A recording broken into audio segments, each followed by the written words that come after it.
Bom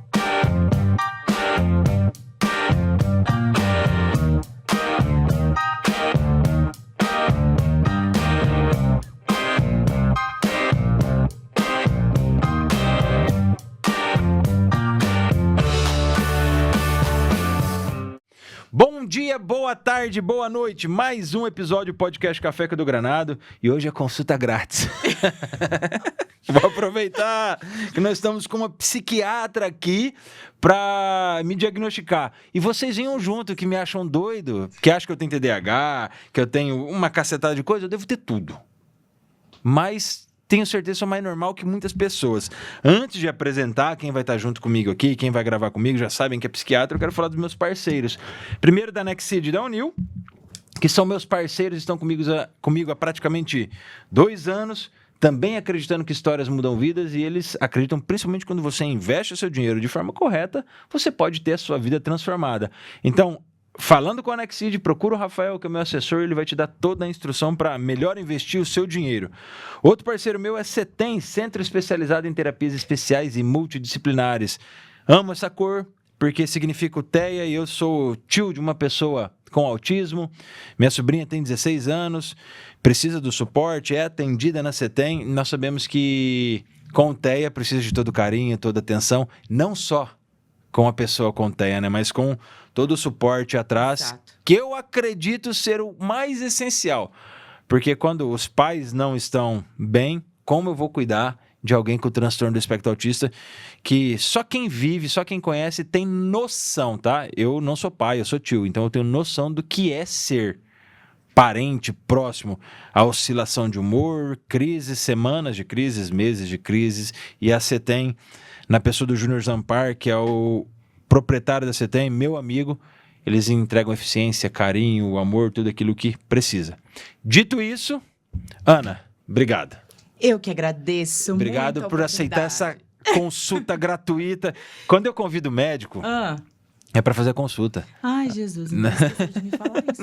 Eu não aviso, senão o médico não vem, para não cobrar consulta. Então, eu já aproveito, faço a consulta, saio daqui com o diagnóstico, atestado para uns 2 anos, para não voltar para o serviço. Entendi. Tá, essa é a ideia. Se tá com o atestado aí, trouxe tem que ser nessa direção, né? Então, vamos. Você trouxe o atestado? Me fala o que te aflige. Me fala do que te aflige. Primeiro, Ana, para a gente começar. Quem é Ana Cecília? Ana Cecília... Com acento no primeiro I. Com acento no primeiro I. Gente, eu falei aqui com o pessoal da equipe, que eu falei assim, gente, eles estavam digitando meu nome. Eu falei assim, coloca o acento no primeiro I, porque senão minha mãe vai ver e ela vai ligar pra vocês e vai reclamar. Porque mãe é assim, né? Mãe é. E a mãe da Ana Cecília cria uma pessoa forte, determinada e que ama o ser humano. Então, eu falo que antes de qualquer coisa, eu sou uma pessoa apaixonada pelo humano. E foi por isso que eu entrei na rota da saúde mental. Inclusive, eu fiz medicina porque eu precisava chegar na psiquiatria. Eu desejei ser psiquiatra antes de ser médica. Aliás, eu costumo dizer que eu tolerei a medicina justamente para conseguir chegar na psiquiatria. Caramba. Isso porque eu sempre fui apaixonada pelo humano, por aquilo que a pessoa diz com o olhar, por aquilo que ela diz no silêncio. Então... Eu não vou olhar, não. Gente, já fiz uma leitura aqui que vocês não fazem ideia. Depois você me conta. Eu deixarei nos comentários. Então, assim, apaixonada pela humanidade, por aquilo que as pessoas conseguem expressar no dia a dia, eu entrei na rota da medicina, tolerei a medicina para chegar na psiquiatria. Caramba. Então, como psiquiatra, eu sou apaixonada pelo que eu faço todos os dias. E eu digo que isso faz toda a diferença. Você precisa, assim, enxergar propósito naquilo que você faz. E é dessa forma que eu sinto que eu me conecto com a outra pessoa do outro lado, sabe? Porque não é simplesmente uma função, é um propósito. Gostei do que você falou, porque eu já vou começar brigando já. Vamos começar brigando. Eu já passei por psiquiatra. E foi uma porcaria. Imagino. Pelo que eu passei, porque... tá bom, você tá assim? Toma 10 miligramas de citalopram. Volta aqui daqui 2 meses, a gente vai ver o que faz. Fui para psicólogo, e psicólogo adorei. Adorei. Por que não continuou? Por que não? Mas preciso? Com certeza, né? Mas assim, acabei que fiz 2 anos seguidos, adorei e falo, gente, todos nós precisamos e devemos ir. Precisamos organizar na nossa vida uma demanda. Sim. Porém, por que existe esse psiquiatra e essa psiquiatra? acredito que existem mais como você. Porém, a grande maioria que se destaca são esses aqui. Que 10mg de citalopram, tomo Venvance, tomo não sei da quanta e tanto aqui. Porque eles querem tratar a minha dor e não a causa da minha dor. Fazer com que eu regule mentalmente, talvez. E não dê mais problema para ele. Sim. Por que existe esse tipo de gente ainda? Ou de profissionais? Sim, não, na verdade, Edu, assim, tem inúmeros motivos. Primeiro porque eu vejo que a maioria dos profissionais ainda entende que estar bem mentalmente é não estar doente. Perfeito. Entende? E a saúde, Concordo. ela não é a ausência da doença. Eu digo que quando a gente pensa na saúde mental, eu não posso só não ter sintomas. Eu preciso ter funcionalidade, eu preciso ter pertencimento, eu preciso estar me sentindo inteira. E não necessariamente bem, olha que interessante. Não estar doente mentalmente não é a mesma coisa de não estar o tempo todo feliz, me sentindo forte. Às vezes eu vou acordar um dia e vou falar, meu Deus, que desafio gigantesco que eu vou ter no dia de hoje, na semana de hoje, nesse mês. A questão não é sentir o medo do desafio, não é sentir a insegurança, mas é saber que eu tenho as habilidades necessárias para executar, para fazer, para lutar. É olhar para a tristeza, sentir a tristeza e não deixar que ela me domine, porque eu tenho habilidade para conseguir combatê-la. Então, saúde mental é quando você se sente inteiro o suficiente para usar esses instrumentos no seu dia a dia para se manter bem. Por isso que caminha muito junto com a questão da resiliência. Não é você ter a sua vida perfeita. É você conseguir utilizar os instrumentos do seu dia a dia para lidar com os desafios que vão vir. Ninguém nunca prometeu que a vida seria fácil. Entendeu? Nossa, mas já começou assim. Uai, gente, mas né... Vamos fazer essa salada de fruta aqui. A pessoa já pediu um negócio assim, entendeu? Não, fica à vontade, nós vamos fazer uma salada de fruta. Daí eu já vou levar para o psicólogo e psiquiatra. Normalmente, o que a gente pensava? Que eu chego na psiquiatra, a psiquiatra entende o meu problema, me indica o remédio, que é quem pode dar o remédio, e me manda para o psicólogo que entende a minha mente. Pelo menos era isso que a gente entendia. Que ambos faziam trabalhos separados e não em conjunto. Digo isso porque eu fui estudar um pouco, como eu te relatei anteriormente, tive ideação suicida, tive depressão, tudo. Gosto muito de Augusto Cury, não sei se você gosta. Eu gosto muito de Augusto Cury, li acho que 6 ou 7 livros deles. Então, a Ansiedade, Ansiedade 3, né? Acho que ele tem, eu li os 3. Eu até ia trazer o livro, que esqueci de trazer pra gente falar do livro. Mas, enfim. E aí, quando eu comecei a entender que o psiquiatra ele é diferente, assim, daquilo que a gente vê, ele não é só o cara que dá remédio, porém ele trabalha em conjunto. Por que ainda assim, nós, aí eu me coloco, acho que você é só quem dá remédio e o psicólogo quem trata a minha mente? Por que nós temos esse certo preconceito ou essa falta de entendimento? Nem preconceito, eu acho que é falta de entendimento. Sim, em grande parte, Edu, é porque os próprios profissionais, eles não se colocam nesse lugar. Eu conheço inúmeros profissionais que realmente se colocam na posição de prescritor e pronto. E não, como você falou, fazendo link naquele ponto anterior, é escitalopram e acabou. Então, às vezes, ele não faz nenhum contato visual. E eu já escutei relatos de pacientes que chegam até mim agradecendo por eu ter tomado um tempo da consulta para olhar, para observar a criança, para me aproximar, para brincar, para escutar mais a fundo a história. Gente, isso é obrigação, isso não é favor. Então, eu preciso ser agradecido por algo que eu preciso fazer para realmente me conectar. Entende? Então, o desconhecimento começa do fato de que os profissionais, eles ainda estão mantendo esse padrão. Mas vamos passar para o ponto em que o profissional, ele realmente entende que não é só sobre prescrever, é sobre entender a fundo a doença, o sofrimento. É sobre entender não só os fatores que mantêm e perpetuam o adoecimento, mas os fatores que podem contribuir com a cura. Porque se eu estou naquele momento promovendo uma rota terapêutica e particularmente eu, Ana Cecília, não quero depender somente da medicação, eu preciso entender todo o contexto que está envolvido na vida daquela pessoa e que pode contribuir para o processo de cura. E quando você fala do psicólogo, a gente precisa fazer um trabalho em conjunto. Inclusive, na clínica, eu trabalho na Gliari, que é uma clínica que busca o atendimento muito mais do que multidisciplinar, que já considera a importância de cada profissional, mas interdisciplinar. O que é o atendimento interdisciplinar? Não é só discutir casos, o que a gente faz muito. Mas muitas vezes a gente senta na mesma sala para atender em conjunto, psiquiatra e psicólogo. Putz, que legal. E eu vou te dizer uma coisa, nós tivemos particularmente alguns casos esse ano nos quais a gente conseguiu fazer um diagnóstico, estabelecer uma linha terapêutica, não só medicamentosa, e digo mais, muito mais não medicamentosa do que medicamentosa, e transformou a vida da pessoa. Então, quando o psicólogo e o psiquiatra trabalham juntos, eles transformam.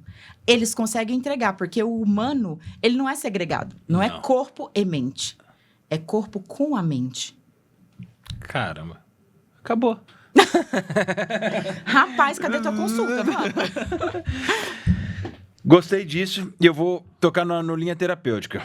Podemos ir assim, nessa salada de fruta? Vamos. Porque eu vou rabiscando e conforme você vai respondendo, vai surgindo dúvidas que talvez sejam das pessoas. A gente fala em linha terapêutica. Sim.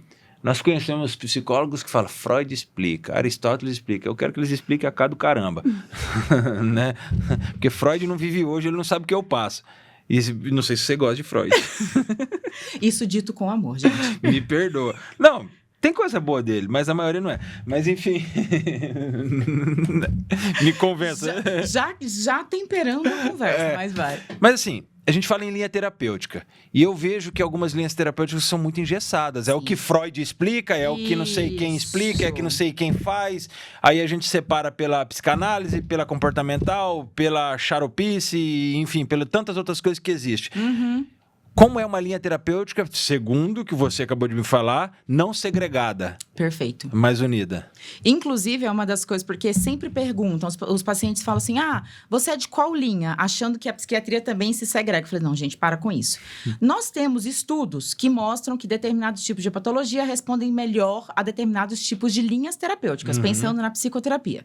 No entanto, eu costumo falar que eu não posso colocar o meu paciente dentro de protocolo. Entendeu? Eu preciso adaptar o conhecimento científico, é obrigação minha saber o que tem de mais recente para oferecer o melhor de forma individualizada e personalizada para o meu paciente. Então, se o paciente tem um estilo, uma personalidade que vai se afinar melhor à terapia cognitivo-comportamental, pode ser que a gente tenha ali uma linha que seja muito mais indicada, mas ele não vai interagir, ele não vai integrar. E adianta eu ficar batendo na tecla, não, porque o estudo diz isso, meu filho. Não adianta. Eu preciso mostrar a real demanda. Entendeu? Do mesmo jeito, pode ser que tá lá, gente, pro TDAH a melhor linha é a TCC. Maravilha, 90% das pessoas respondem, mas perfeito. E esse paciente que não integrou, eu faço o quê? Eu mando seguir 10 anos tentando insistir numa clínica e numa linha terapêutica que não vai trazer resultado? É por isso que eu falo que saúde mental, ela precisa do humano para se conectar com o humano. Porque se eu quiser trazer protocolo para engessar os meus pacientes, eu não vou ter resposta. Eu gostei disso porque, por exemplo, vamos ver a terapia comportamental cognitiva. Vamos dizer que 70% das pessoas que têm esse diagnóstico com a terapia comportamental cognitiva, ela tem excelentes resultados. E os 30% joga fora, então, você amassa, você põe no lixo. Finge que não existe, entendeu? Não. Vou usar um palavrão, me permite? À vontade. Foda-se esses 30%. Se 70% tá tendo resultado, o que eu quero saber de 30%? Exato. E o que você me diz disso? Porque, querendo ou não, eu não com a psiquiatria, mas com o trabalho que eu tenho, eu vejo que muita gente fala, o estudo prova... Deixa esse aqui, ai, cara, pra que me esquentar com esses 30%? Se os 70% já tá dando resultado e o povo quer ver percentual grande. Como atuar dessa forma e o que você faz com esses 30%? Quais são as estratégias em conjunto ou sozinho? Ou na hora que você chega na tua casa e fala pra tua esposa, me lasquei, mas vou ter que arrumar que ele faz parte dos 30%. Como que é? E é legal porque esses 30% que a gente quer deixar ali no cantinho, concorda que se for sua mãe, sua esposa, sua filha, ele vira 100%? Lógico. Então, a gente não pode ignorar 30%, porque ele é uma pessoa com sofrimento real. Então, a gente precisa personalizar. Aliás, esses 30%, eles normalmente vão ser a falha terapêutica. Entendeu? A pessoa que falhou, o tratamento que falhou. Vão sair de um profissional que não consegue olhar para o todo e vão em busca de outra pessoa. Por quê? Porque eles precisam ser ouvidos, escutados e vistos em essência, em integralidade. E quando eles chegam para mim, a primeira coisa que eu faço é justamente escutar isso, tá? Qual que foi a tua rota até aqui? E não é só rota de medicamento, é rota de terapia. Como que foi as tuas experiências? E aí eu vou, inclusive, para especificidades daquela personalidade, do jeito de ser, para entender qual tipo de profissional, qual tipo de terapia aquela pessoa vai se engajar melhor. Então, é a questão do olhar personalizado. E a partir disso eu estabeleço, olha, e eu explico. Eu explico porque é da minha obrigação como profissional explicar. Teoricamente, tá aqui os estudos para te dizer isso, isso, isso. Só que você já passou por tudo isso e não deu certo. Vamos tentar um jeito diferente? Então, eu tenho aqui um profissional desta linha que vai te apresentar isso. Eu quero que você sinta, que você observe para ver se você se engaja. A partir disso, nós vamos estabelecer outras rotas terapêuticas associadas para que você, aí sim, consiga começar a se sentir melhor. Até porque um outro erro, além de ficar engessado em terapias específicas, é entender que a gente só tem um caminho para chegar no lugar. Se eu tenho de A a B, eu só tenho uma linha reta. Na saúde mental não é assim. Eu tenho inúmeros caminhos e eu preciso usar todos os instrumentos que eu posso. Então, eu vou falar de terapia, se necessário. E se necessário é uma coisa importante. Negrito, itálico, caixa alta. Se necessário, medicação, porque não é sempre necessário. Eu deixo isso muito claro para os meus pacientes. Não é sempre necessário medicação. Mas sempre entender o contexto, rede de apoio, relações positivas, família, amigos, hobbies saudáveis. As pessoas estão esquecendo, no mundo que a gente tem hoje, elas estão esquecendo que elas precisam ter tempo para o tal do ócio criativo, sabe assim? A gente precisa. Porque como seres humanos, dentro da nossa realidade, a gente está sendo tão demandado que a gente esquece de tudo isso e acha que um remédio, um antidepressivo, ad eterno, porque daí coloca e nunca mais quer tirar, ad eterno. E uma terapia... maravilhoso o remédio, né? Você entendeu? E uma terapia mais ou menos feita vão resolver o problema. E não vão. Aí vem a falha terapêutica. E é sobre isso que eu converso, porque quando eu começo uma rota e eu vou caminhar junto com o paciente, eu falo que o meu compromisso é caminhar junto com ele, eu preciso entender isso. Entendeu? É muito mais complexo do que só terapia. Então nós vamos ficar mais complexo ainda. Deixa eu até virar aqui que eu gosto de rabiscar. Quando eu estiver olhando para baixo, não se preocupe, é porque eu estou riscando. Tá tudo certo. Rota terapêutica. Vamos lá. Escreva aqui, rota. Beleza. Como que eu vou formular isso aqui? Vamos lá. Você disse que precisa seguir algumas alternativas. Perfeito. Você tentou dentro dos 70%. Só que eu faço parte dos 30%. Perfeito. A gente entendeu lá. Nessas alternativas, ou na alternativa, pode ter alguma coisa que fere meus princípios. E é o que você tem certeza que me dará resultado. Se é que existe uma certeza. Se é que existe uma certeza. Né? Mas se você fala, putz, pelo que você está fazendo, eu tenho experiência, atendi um fulano muito parecido, acredito que a gente usa na tentativa e ia falar, se eu atendi muito parecido, vou tentar. Você vai falar, faz. Eu vou falar, não. Porque fere os meus princípios cristãos, os meus princípios de família, meus princípios de tudo. O que você faz? Você fala, ferrou de novo, filho. Tipo, dos 30 virou 15 e agora é isso. tchau. Como que a gente vai caminhando para essa rota terapêutica? Porque eu percebo, conhecendo alguns psicólogos, conhecendo médicos de outras áreas, pessoas de outras áreas, que a gente...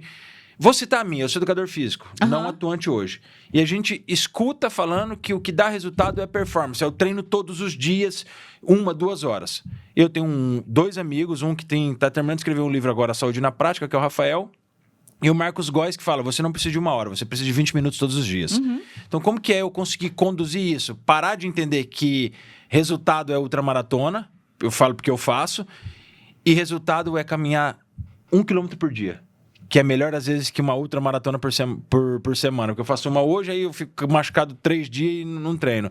Como conseguir explicar isso? Transitar por isso sem querer imputar no paciente ou no outro algo que não faz sentido para ele. Mesmo você sabendo que vai dar resultado. Perfeito. O médico não pode ter ego. Começa por aí. Como que tira o ego da maioria dos não médicos? Dá. De verdade, eu vou repetir isso. O médico, o psiquiatra, não pode ter ego. Ele precisa ter a humildade de escutar a fundo sobre esses princípios, sobre esses valores e reconhecer que eles não são só importantes, eles são a base desse paciente. Se eu não escuto, porque eu tenho ego, porque o meu conhecimento ele é soberano, e eu tento impor alguma coisa... Se eu te procuro é porque eu tô precisando, né? Então me obedeça, entendeu? né? Gente, não existe mais isso, tá? Não só porque o paciente já chega com uma lista de conhecimento e não é conhecimento perdido, vazio, Raso, tá? não é raso, né? Não é mais. Já foi. Hoje, com as inteligências artificiais da vida, vários pacientes chegam tendo lido inúmeros artigos para discutir com a gente. Então, já começa por aí. Eu entendo que é uma parceria. Eu preciso escutar, porque a pessoa que mais tem noção da vida dela é ela mesma. E quem tem uma noção técnica sou eu. A gente se une para formar uma rota juntos. É um trabalho de confiança. Eu preciso confiar em você. Completamente. E se eu não considero aquilo que é importante para você, tuas crenças, teus valores, eu corto a nossa relação terapêutica ali. Começa por aí. Você, inclusive, vai embora e você não volta, porque você se sentiu invalidado. Eu preciso escutar com empatia, considerar tudo que interfere na tua capacidade de adesão ao tratamento. Tem vários colegas que chegam até mim e falam assim, nossa, mas eu fiz o protocolo certinho, os protocolos científicos, mas o paciente não aderiu. Aí você fala, tá, mas aonde que tá o processo? Porque às vezes você não escutou na história dele que ele tem XYZ questões que iriam impedir a adesão terapêutica. Então, o ponto principal aqui é você ter empatia e escutativa o suficiente para conseguir montar essa rota em conjunto com o paciente. Você tem que dar voz para essa pessoa. Ela não tá ali de favor. Você tá ali junto com ela, na verdade, ela nem queria estar ali, né? Já começa por aí. A maioria não vai porque... Nossa, acordei de manhã numa segunda-feira. Acho que eu preciso de um psiquiatra. Você entendeu? A maioria não faz isso. Eu não sendo um cara extremamente preconceituoso, mas tendo sido, porque eu acho que não dá pra falar que eu não era. Porque eu acho que nós somos, todos nós, com inúmeros. Eu sou, tá? Se você vai falar que eu sou preconceituoso, eu sou. Contra você, contra o outro, contra todo mundo, mas não vou falar o que é, né? Né? Mas porque nós somos. Fica a curiosidade. Não, porque nós somos. Sim, eu acho que o preconceito, ele tá inerente e a gente precisa trabalhar para minimizá-lo ou para não tomar ações errôneas com o nosso preconceito. Porém, sobre a psiquiatria, eu nunca fui tão preconceituoso quanto eu achei que era. Porém, falava, eu não preciso, não tem necessidade, eu consigo me resolver. E aí, sabe um dos pontos que fez eu perceber que talvez eu estava errando? Eu venho do esporte desde os meus 5 anos de idade. Sou filho de um faixa preta de karatê, que inclusive dá aula no iate, viu, gente? Se vocês precisarem, vai lá. E eu venho do esporte. Joguei futebol amador, joguei categoria de base. E aí eu percebi que o esporte passou a ser o meu problema. Em 2018, 19, acho que 2018 foi minha primeira ideação suicida. Eu saía para treinar, fui da musculação, depois pro crossfit. Eu chegava no treino 7 horas da manhã, meu treino durava em torno de 2 horas, 2 horas e meia. Só que eu ia embora 1 hora, 2 horas da tarde, quando eu tava dando o horário da minha esposa sair da escola pra gente chegar junto em casa, ou pra eu ir buscar ela. E eu comecei a pensar, cara, eu tô usando o meu treino como uma das maiores fugas. O que tá acontecendo comigo? Tá acontecendo comigo? Tá acontecendo comigo? Tá acontecendo comigo? Aí foi onde eu cheguei pra minha esposa num dado momento, a gente tava em crise, eu falei, eu quero me matar. E aí ela falou, amor, mas você não se cuida? Eu falei, eu achei que eu me cuidava. E aí foi onde eu procurei psiquiatra, aí foi onde ele me deu 10 mg de escitalopram. Aí fui pra psicóloga, que aí eu fui naquele receio. Tá. Falei, caramba, será que eu falo tudo mesmo? Aí eu sentei e ela foi extremamente genuína. Falei, Edu, se quiser falar, fala, se não quiser, não fala. Falei, gostei de você, então toma. Aí eu rasguei. Aí eu sentia falta, sentia vontade. Eu não vejo a hora de chegar a próxima quarta-feira. Como fazer com que um cara, talvez mais rígido do que eu, porque eu acreditava ser e aí eu entendi que não, mas tem pessoas que chegam lá e falam, não vou falar, não tem nada pra falar pra você. O que você pode ajudar na minha vida? E aí no seu trabalho em conjunto com um psicólogo, que eu acredito que são parecidos, mas diferentes, né? Sim. Como fazer isso? Quebrar essa rigidez? Dando remédio? Medica e leva a pessoa do... Tô brincando. Gente, olha, isso é tão fundamental. O teu depoimento é uma das coisas que ajuda hoje a gente quebrar paradigma. Pô, que legal. Entende? O homem, ele foi treinado para se expressar fazendo, não falando. Então, Verdade. Socialmente, ele executa, ele faz, ele entrega, performance. E tá tudo bem, porque a sociedade reforça positivamente e a gente segue gerações mantendo esse padrão. O homem falar ainda é desconfortável.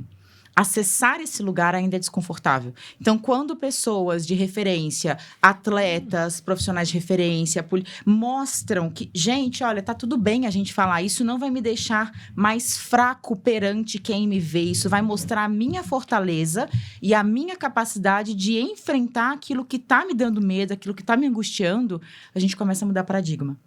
Então, isso que você está fazendo agora é uma das principais coisas que a gente fala que hoje está mudando como o homem se vê no dia a dia, na sociedade. Dentro de um consultório, normalmente, ainda, quem leva o homem é a esposa. Quem leva o homem é um familiar. Porque é difícil para ele entender que ele precisa. É difícil ainda, e dói. Isso não é só na psiquiatria, hein? O que a gente mais faz no Novembro Azul? A gente tenta convencer de que o homem precisa cuidar da sua saúde. Vamos fazer uma bagunça aqui. Você falou sobre Novembro Azul e o dedo no... Né? Né? Mas não é o que mais mata homem. O que mais mata homem? Câncer intestinal. E esse homem vai em busca? E sabe por que eu descobri? Porque eu tive uma metaplasia intestinal. Eu tive um refluxo muito forte. Foi assim que você descobriu? Foi assim que eu descobri. Eu tive um refluxo muito forte durante um problema pessoal e eu vomitava todos os dias, todas as vezes que eu treinava. Não tá normal, eu nunca tive refluxo assim. Eu achava que era meu café, achava que era isso, mas eu entendi que era emocional. Naquele momento eu sabia que estava sendo emocional, eu já estava estudando sobre, fui pro gastro.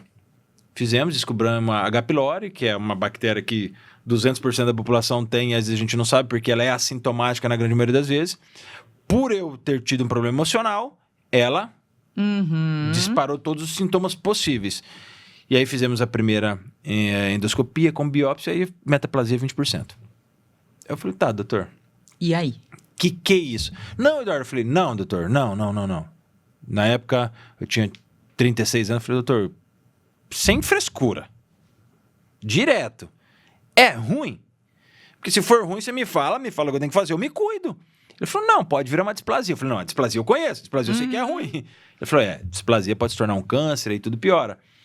Ele falou, por que você veio literalmente pra cá, Eduardo? Eu falei, eu fui por causa disso. Ele falou, vou te explicar uma coisa. Você veio na idade certa, com 36 anos, por causa disso. Tem gente que vai vir aqui, vai ter um baita tumor desse tamanho no intestino e não tem o que eu fazer. Eu só vou limpar e mandar pra ICL, Hospital do Câncer, e só. Eu falei, mas doutor, é um câncer normal? Ele é mais normal do que você imagina. Aí foi onde eu entendi que ele matava mais que o câncer de próstata. E por que eu entrei nesse contexto? Porque ele falou, a maioria dos homens que chegam... Ele falou que 88% mais ou menos das consultas dele é com mulheres. E os outros 12% são de homens que as mulheres levam. E aí eu queria entender por que nós, colocando todo mundo no mesmo balaio, somos tão assim. É só por causa dessa cultura de nós sermos fortes? Porque se for falar que essa cultura é antiga... Aí eu vou entrar num outro assunto ainda, vamos aprofundar mais. Na Bíblia não manda eu ser forte. Pois é. Porque Paulo fala, quando sou fraco é que sou forte. Porque se eu entendo a minha fraqueza, e eu só fui entender isso quando eu comecei a me ferrar, né? Quando sou fraco é que sou forte, eu entendo que na minha fraqueza eu descubro através das minhas fragilidades, da minha vulnerabilidade enquanto homem forte, provedor, protetor, que ali está a minha força, porque eu descubro o que fazer. Mas você, enquanto psiquiatra, deve pegar um bando de doido. Né? Por que nós somos assim? Existe algum estudo que prova isso? Existem vários estudos populacionais que buscam entender as origens dessa necessidade. Mas eu não vou falar disso. Vou entrar num ponto, já que a gente está aprofundando. Fica à vontade. Eu vou entrar num ponto que é muito interessante, porque você falou o seguinte... Quando eu me reconheço fraco, que eu percebo a minha fortaleza. Concorda? Exato, concordo. Isso está nos primórdios. Mas a gente tem uma sociedade que evoluiu dizendo que nós, e não só homens, nós precisamos ser fortes. Inclusive, as pessoas se acostumaram a cobrar uma perfeição sobre-humana.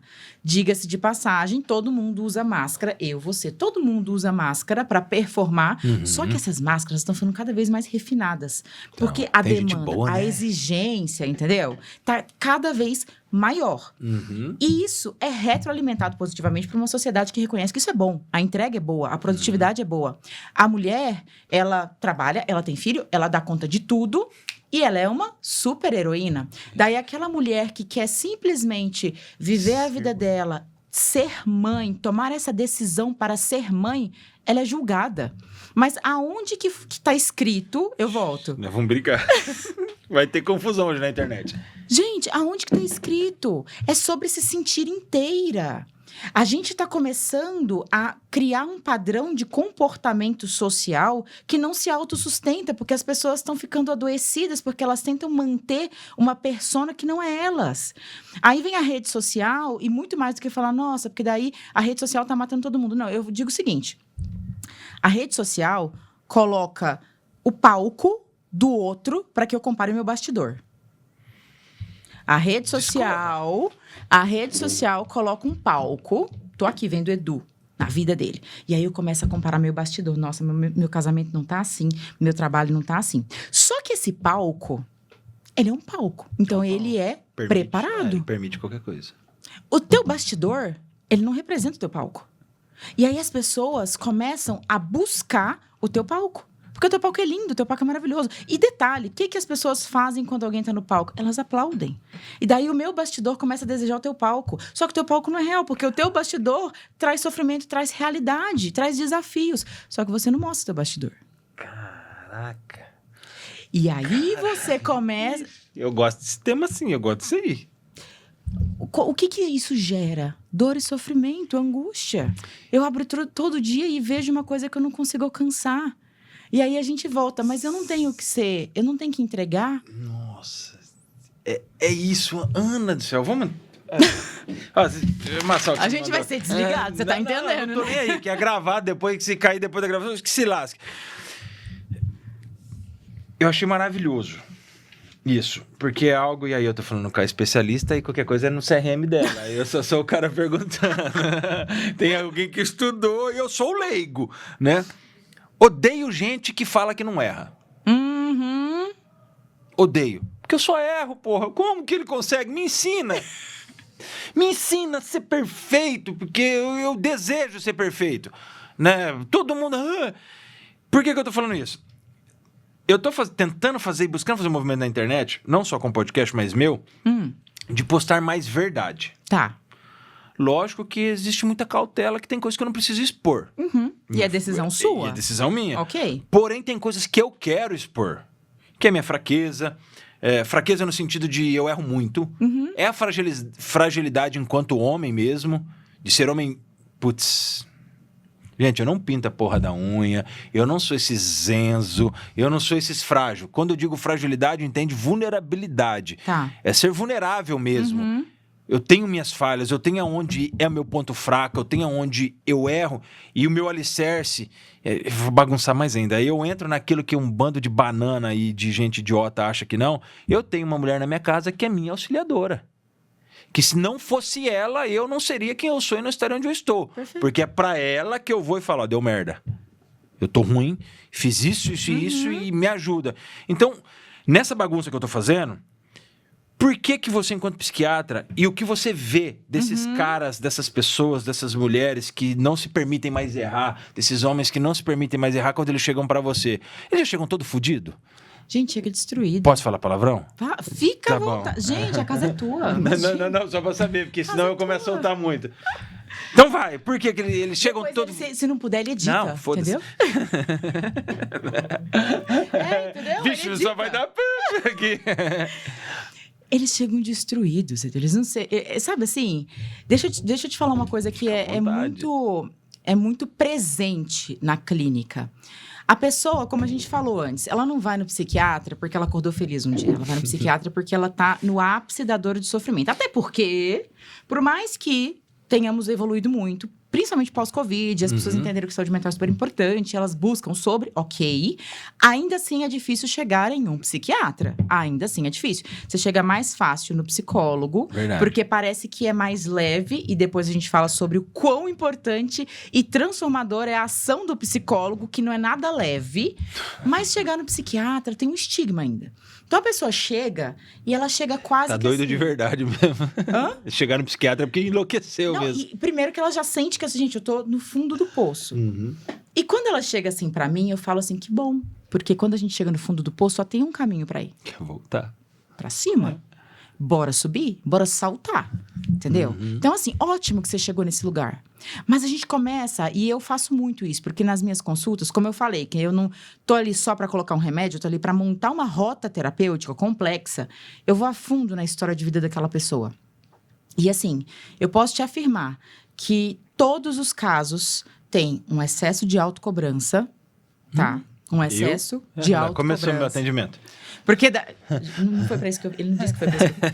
Um excesso de autocobrança, porque daí eu começo a desejar entregar algo que eu não consigo, e aí eu não percebo que eu não preciso entregar aquilo da forma que eu acho que preciso. Na verdade, eu estou me comparando com uma outra realidade que não é a minha, e a partir disso... que veio um Continua falando, vou continuar. E a partir disso, eu começo a entrar no rol de sofrimento. Uhum. Outro ponto importantíssimo, na maioria dos casos, eu tento entregar mais do que eu dou conta. E aí eu começo, se eu não tenho aquilo que eu estou entregando, eu começo a ficar esvaziado. É diferente de quem transborda. Quando você transborda aquilo que é a essência, você não fica esvaziado. Exato. Outro ponto que a gente vai percebendo é você começar a querer viver em função do outro. Você está num relacionamento com a sua esposa, você quer ser a sua melhor versão para ser a melhor versão no teu relacionamento. Exato. Você não pode querer ser a melhor versão no relacionamento para estar inteiro, porque senão você não consegue entregar para ela o seu eu completo. Então, quando a gente vai colocando tudo isso, as complexidades da dor humana, elas vão montando um grande quebra-cabeça que, na verdade, culmina onde? Na dor emocional. Eu vou me usar como referência para não citar nome de ninguém. Uhum. Sobre autocobrança. Foi a minha conversa hoje com a minha esposa. Você se cobra demais. Eu acho que não. Eu acho que eu não me cobro, não. Disse olhando para a câmera. Eu acho que não, porque ela às vezes está olhando. Hoje eu postei uma foto minha treinando e postei essa foto junto. Tá. Será que dá para voltar a ser assim? Postei. Tá. Aí tem um cara que eu amo demais, que é meu amigo Fernando Carioca. Eu amo ele de coração. E eu postei, porque eu tô treinando, vou fazer uma outra maratona, será que dá pra voltar? Na brincadeira. E ele consegue ter um feeling tão... Ele foi freio também. Ele consegue ter um feeling tão além. Ele falou, só me responde uma coisa. Quantos anos de uma foto pra outra?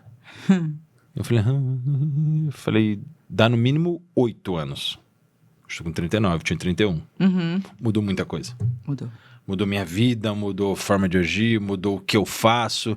Aquele era o auge da época que eu treinava, eu tinha 98 quilos ali, treinando muito bem, o corpo do jeito que eu sempre quis ter. Hoje eu era o corpo, né? Na época não era. Na época eu não achava. Eu tinha essa dificuldade de visualizar. Na época, muito difícil. Hoje você deseja aquilo que você não queria na época. Exatamente, é isso mesmo. E aí foi hoje foi o assunto meio da minha esposa hoje. Ela falou, amor, quando você tava assim... Você não se sentia bem. Tanto é que eu tinha a nutricionista, ela falava, Eduardo, você tá com problema? Porque nós já fizemos tudo. Uhum. E eu nunca usei anabolizante. Ainda. Né? Esquece. Pode falar assim? Né? E ela, você tá com problema, Eduardo? Eu falei, eu quero ter o melhor resultado possível que eu posso ter. Eu quero aproveitar esse meu momento de treino, esse auge que eu tô de treino, eu não tinha filho e tal. Eu quero aproveitar. Ela falou, mas você tá bem, você tá com 98 quilos e 6% de gordura. Uhum. É bem isso. Não. Enfim, hoje eu vejo isso. E eu postei nesse tom de brincadeira. A minha esposa com feeling absurdo, esse meu colega com feeling absurdo, falou, você tá se cobrando. Você não vai ser assim. Talvez você possa ter um corpo legal de novo, mas lembra que eu já tenho 39 anos, filha, projetos pessoais de empresariado, mais os outros projetos que você tem, esquece. Uhum. Lá você não tinha projeto nenhum. Lá era você ir treinar e voltar para casa comer e dormir. Então, eu quero utilizar isso porque será que a gente tá maquiando e camuflando essa autocobrança? E no que normalmente a gente começa a maquiar e camuflar? Porque nós não enxergamos a nossa autocobrança. A gente acha que é natural, porque a internet está mostrando, não pegue leve consigo mesmo. E eu postei um vídeo e não soltei. Gravei o vídeo, vou editar ele. Depois dessa mensagem que o colega meu mandou, eu falei, será que a gente não está cobrando demais? E eu ainda sou o tipo do cara que eu acho que a gente tem que se cobrar. Uhum. Muito, assim, eu acho que a gente não pode pegar leve com a gente, mas aonde tá faltando a mão e eu tô pegando pesado demais? Como que é isso? Aí é aonde você. que tá o equilíbrio? Isso, aonde que eu encaixo? Eu vou te perguntar uma coisa. Você falou da tua realidade hoje. Sim. Filho, teu casamento, teus projetos pessoais. Você tá feliz com o que você tem hoje? Pra caramba. Filho, casamento, projetos Meu pessoais. Jesus, não tem como ser triste se eu acordo de manhã e vejo minha esposa e minha filha. Você tá preenchido. Nossa Senhora! Teu olho brilha quando você me fala isso. Nossa Senhora! Minha mulher... eu vou chorar. Minha mulher e minha filha? Meu Deus do céu. Você trocaria as duas pra voltar a ter Nem a corpo? pau. De jeito nenhum. Percebe como o desejo te engana? De jeito nenhum. Como a cobrança te engana? É aí que tá o equilíbrio. Não é real esse Pô, desejo. que legal. Não é real. Legal. Você colocou em voga que, nossa, eu desejava ter algo que eu já tive, mas você tá muito feliz com o que você tem hoje. Demais. Você não trocaria. E isso é a evolução, é a maturidade. Aliás, grande parte das crises de meia-idade é a dificuldade de reconhecer aquilo que se conquistou. Ficando Não velho. aplicando Crise de meia-idade, tô ficando velho. Dá pra cortar essa parte também, tá? Tudo bem. Mas é a dificuldade de reconhecer Verdade. que esse lugar que você está hoje, ele é de conquista. Não é com porque certeza. hoje você não tem esse corpo que você não conquistou inúmeras outras coisas das quais você não trocaria por ter isso de volta. Não, nem a pau. Minha família. Então, o equilíbrio tá aí, sabe? De você conseguir mensurar exatamente aonde realmente você coloca a sua felicidade. Aonde realmente você encontra a tua sensação de pertencimento, de preenchimento. Você pode começar, você fala assim, nossa, a partir de hoje eu vou mudar minha rotina inteira e vou voltar, e vou correr atrás para ter isso aqui de volta. Você vai ter que abrir mão de um monte de coisa. Não tô disposto. É sobre sacrifício. Eu não estou disposto. Disposto a quê? A Abrir perder. mão, A abrir mão. Não, de jeito nenhum. Tem coisa que eu não abro mão. E é sobre isso. É sobre isso. A resposta tá aí. Porque é legal, assim, eu usei o meu exemplo, eu uso o exemplo do corpo, que é o que está em voga.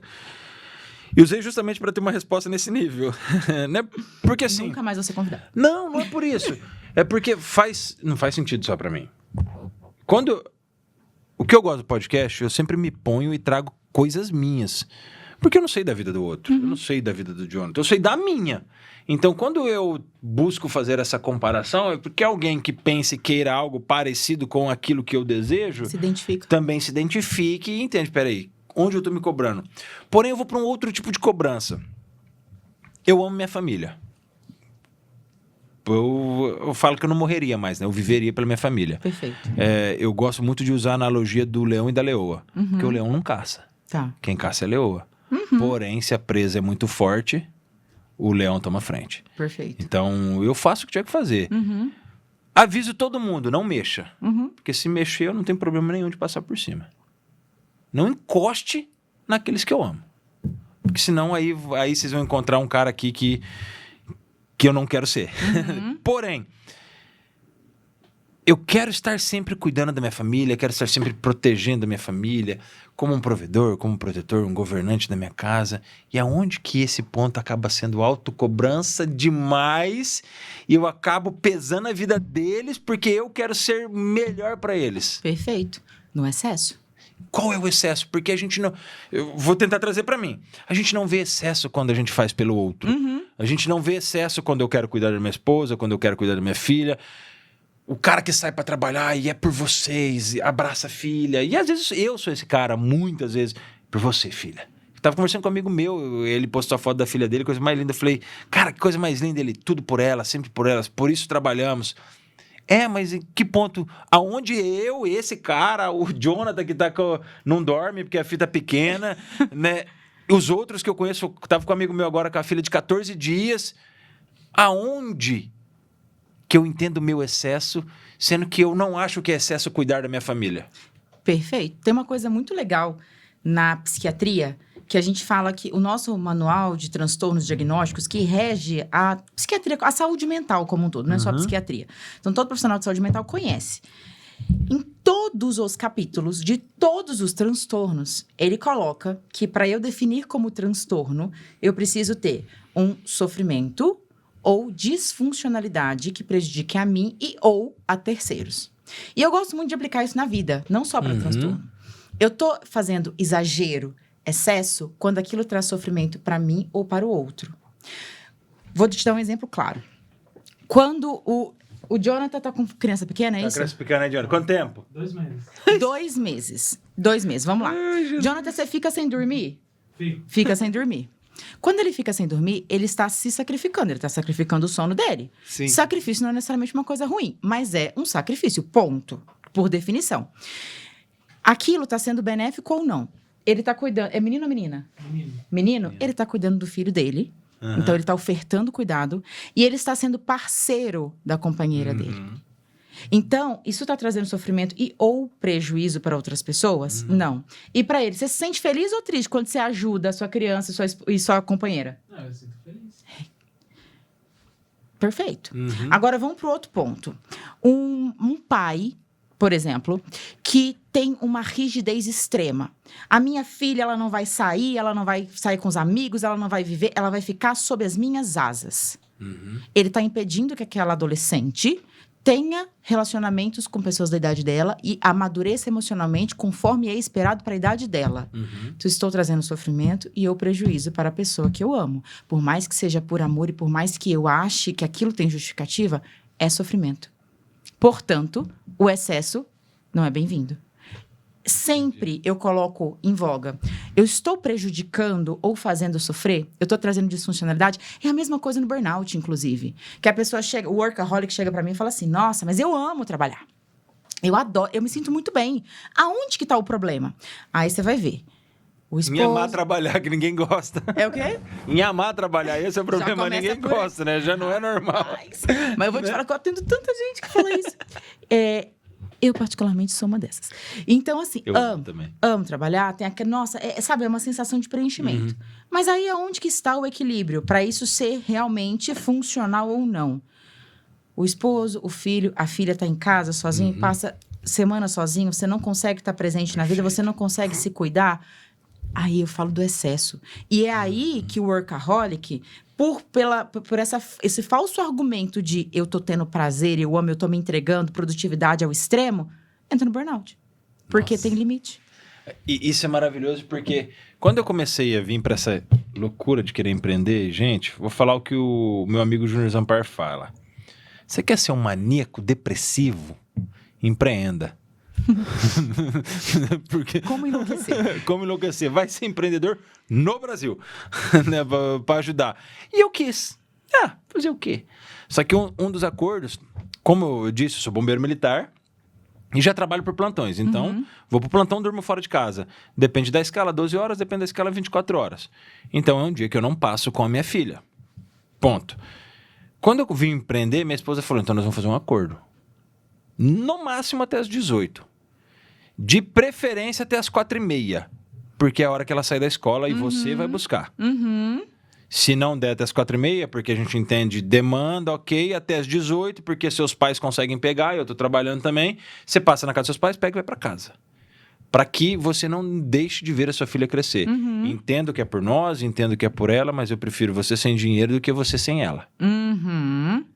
E aí, hoje, eu faço esse exercício. Tá. Quando eu preciso ir passar das 7, eu falo, amor, hoje é um evento, hoje eu tô construindo esse evento, eu vou extrapolar. Exceções. Aí é acordo. Agora, existiu uma fase que eu estava passando direto. E quando nós fizemos esse acordo, eu falei, então me avisa, porque eu tenho a tendência de não perceber. E aí ela veio me avisar, eu briguei, né? Mas aí veio me avisar, eu briguei de novo. Aí ela falou, eu não falo mais nada, você pediu. Aí eu falei, opa, peraí, se ela não fala mais nada, eu já passei do limite. E já estava passando. Isso, então, quando ela disse que não falava mais nada, eu recuei. E hoje eu procuro, 6 horas da tarde, tá em casa. Para que, mesmo que o crescimento, aí eu falo para qualquer outro empreendedor, cara, se você é solteiro, se você é sozinho, aí é outra vida. Né? Eu decidi empreender depois de casado, eu faço 15 anos de casado agora e com filho. Então... É se adaptar. Então muda muito. Não perca, aí eu vou fazer parte do psiquiatra aqui e você conclui com o que eu estou dizendo se quiser. Não perca esses momentos, porque eu demorei muito para entender que mais vale eu não ter nada, e é não ter nada mesmo, tá, gente? Uma casinha de sapê ao lado de quem eu amo, do que ter uma mansão e perder quem eu amo. E quantos dos milionários que talvez você atendeu só tem dinheiro? E aí descobre que mais vale quando já perdeu. Você teve a grande oportunidade de perceber e fazer essa autodisciplina enquanto elas ainda estão na sua vida. Graças a Deus, pelo amor de Deus. Porque várias pessoas perdem e falam, cara, não precisava ter perdido. E isso aqui perdeu muito sentido. E parece demagogia, né? Quando a gente fala, porque daí a pessoa tá sozinha, aí o dinheiro perde valor. Gente, dinheiro tem valor? Tem. A pessoa, hoje, nós somos um universo que precisa. Eu preciso comprar as coisas para sobreviver, ok? Exatamente. Mas é sobre o sentido. sabe? É sobre a conexão. É sobre você ter um propósito. A gente volta pro propósito. Propósito. Sabe por quê? Porque quando a gente perde a essência, as coisas perdem o valor. E hoje é muito difícil a gente dar o devido valor para aquilo que realmente é valoroso. Teve muita inversão de valores. Mas eu vou te dizer uma coisa, porque assim, do jeito que a gente fala, parece que o mundo tá perdido, né? Tá. Mas eu vou te falar um negócio muito legal, assim, que eu venho observando. Parece que é uma mudança, assim, de comportamento da sociedade, que eu não sei se é transitória ou se vai continuar, mas que tá acontecendo, tá. As pessoas, elas estão se colocando num movimento de reconexão. Sim. Olha algumas provas disso. Você já percebeu quanto que nas redes sociais a galera tá fazendo postagens nostálgicas? Do tipo, voltando pra coisas que eram... Saudade da nossa época. Você entendeu? A gente tem um universo hoje... Assim, a inteligência artificial, a tecnologia tá entregando tudo de bandeja. A gente pode ter praticamente tudo aqui. Mas a gente tá indo atrás dos momentos em que a gente jogava Nintendo. Nossa! Que a gente...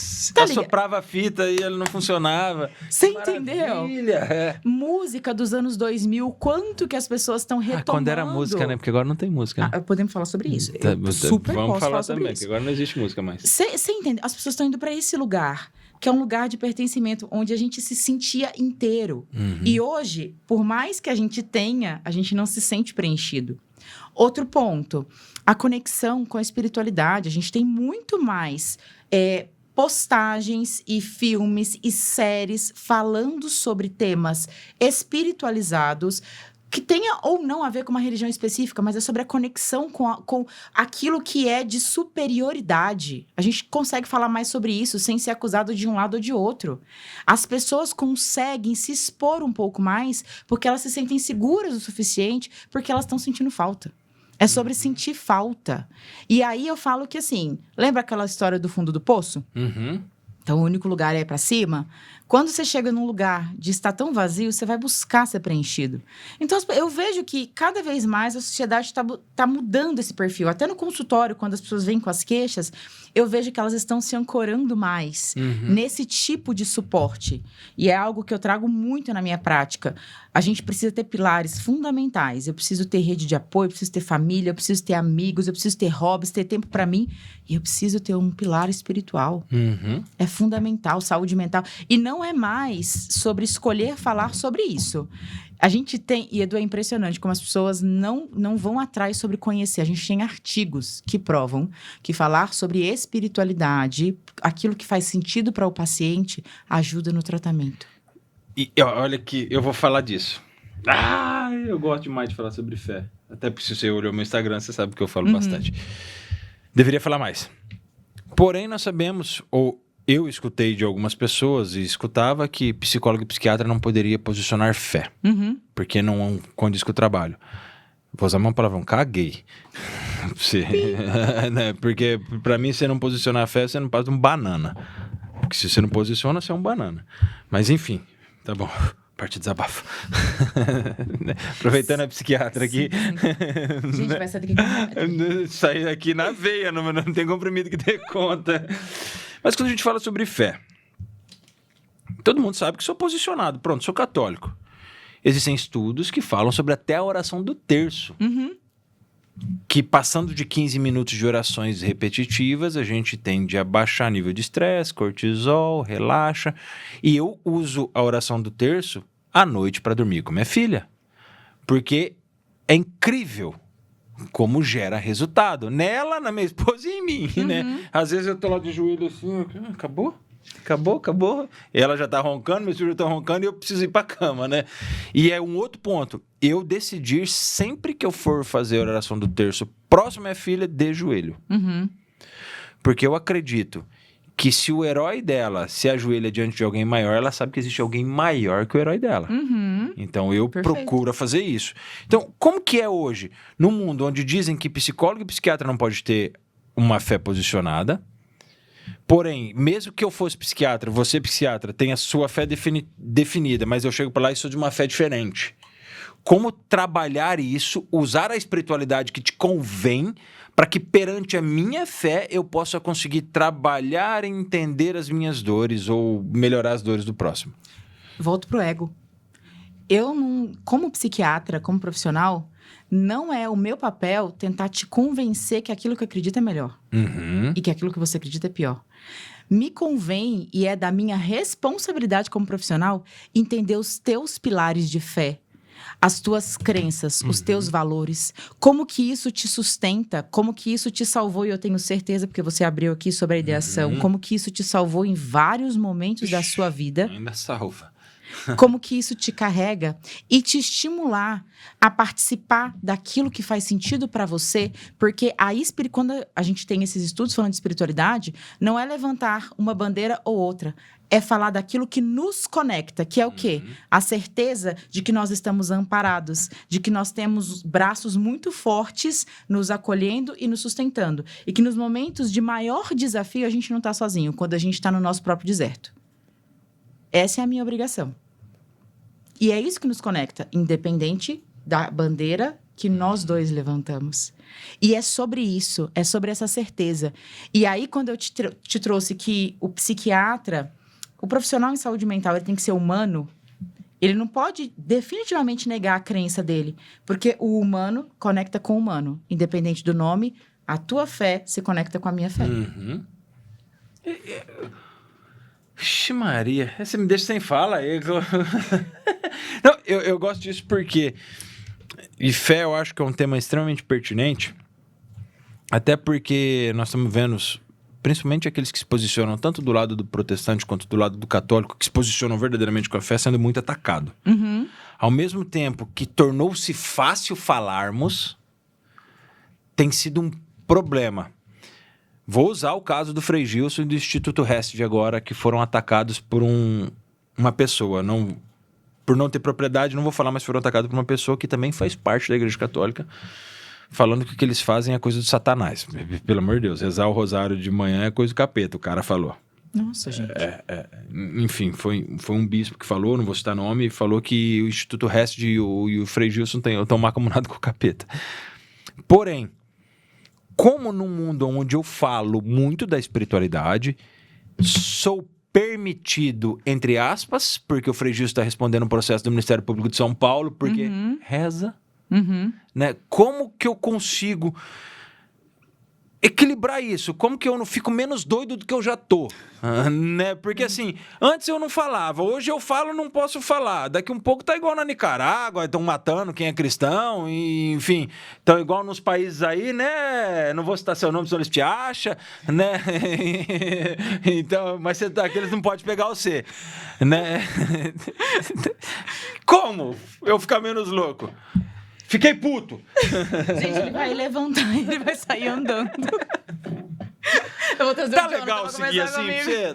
Bora? Não, como? Porque atende eu, psiquiatra. Como não enlouquecer? Isso. Num mundo louco. Num mundo que te pune por você acreditar no que você acredita, por você se posicionar da forma que você se posiciona? Seria isso? Seria isso. Eu vou te falar o seguinte, viu? Não tem resposta pronta para isso. E que bom, porque aí a gente vai construindo isso juntos ao longo o que eu espero que seja o desenvolvimento de uma sociedade melhor. A gente poder falar sobre isso é muito bom. Mas, com certeza, como a gente tem em qualquer sociedade, em qualquer lugar, a gente tem pessoas que não têm a capacidade de... Isso em todos os lugares, tá? Em relação a todos os setores. Política, religião, tudo. Não tem a capacidade de respeitar o limite do outro. Isso vai acontecer. Ainda vai acontecer enquanto a gente tiver uma sociedade com esse tipo de pessoa. E aí eu venho pro adoecimento mental social, tá? Sim. Porque a psiquiatria, ela fala muito disso. Ela fala do indivíduo, ela fala da sociedade na qual esse indivíduo está inserido. Eu tenho uma sociedade adoecida quando eu tenho ataques como esse. Eu tenho uma sociedade adoecida quando eu não consigo ser eu sem ter que colocar as máscaras. Lembra que a gente falou das máscaras que fazem o adoecimento? E aí eu falo do limite. Do mesmo jeito que eu ultrapasso limites e trago sofrimento e prejuízo dentro do meu contexto de vida como indivíduo, isso também acontece na sociedade. Eu ultrapasso o limite. E aquela frase clássica que toda mãe ensinou, gente, até onde vai o seu limite? É onde começa o limite do coleguinha? Isso ainda existe. Isso é verdade, né? Isso ainda existe. E assim, sem ser hipócrita, ainda vai continuar existindo muito disso, porque quanto mais se ganha voz, mais se ganha um exército contrário para abafar a tua voz. Isso em todos os lugares. A gente vê nas redes sociais, quanto mais uma pessoa cresce, mais ela é atacada por pessoas do próprio meio, tá? Quem traiu Jesus foi Judas, né? Andava Já com ele, começa né? por aí. Já começa Com um por beijo aí. ainda. Que deveria ser sinal de quê? De carinho. Afeto, Amor, respeito, afeto, fidelidade. Então, onde a gente recebe os ataques é dentro do próprio meio. E isso fala de uma sociedade adoecida. Então, a gente entraria em vários aspectos filosóficos e sociais aqui, mas eu tô falando de uma sociedade adoecida. E como não adoecer em uma sociedade adoecida? É você, eu não sou psiquiatra. Pergunta retórica, gente. Era pra ele respirar e eu ia trazer a resposta. A pessoa ansiosa, gente. Alguém me socorre. Vai pra uma consulta. Jonathan, você anota o meu contato e a gente já marca essa consulta. A grande questão aqui é a gente entender os próprios limites que eu vou deixar que a sociedade interfira na minha vida.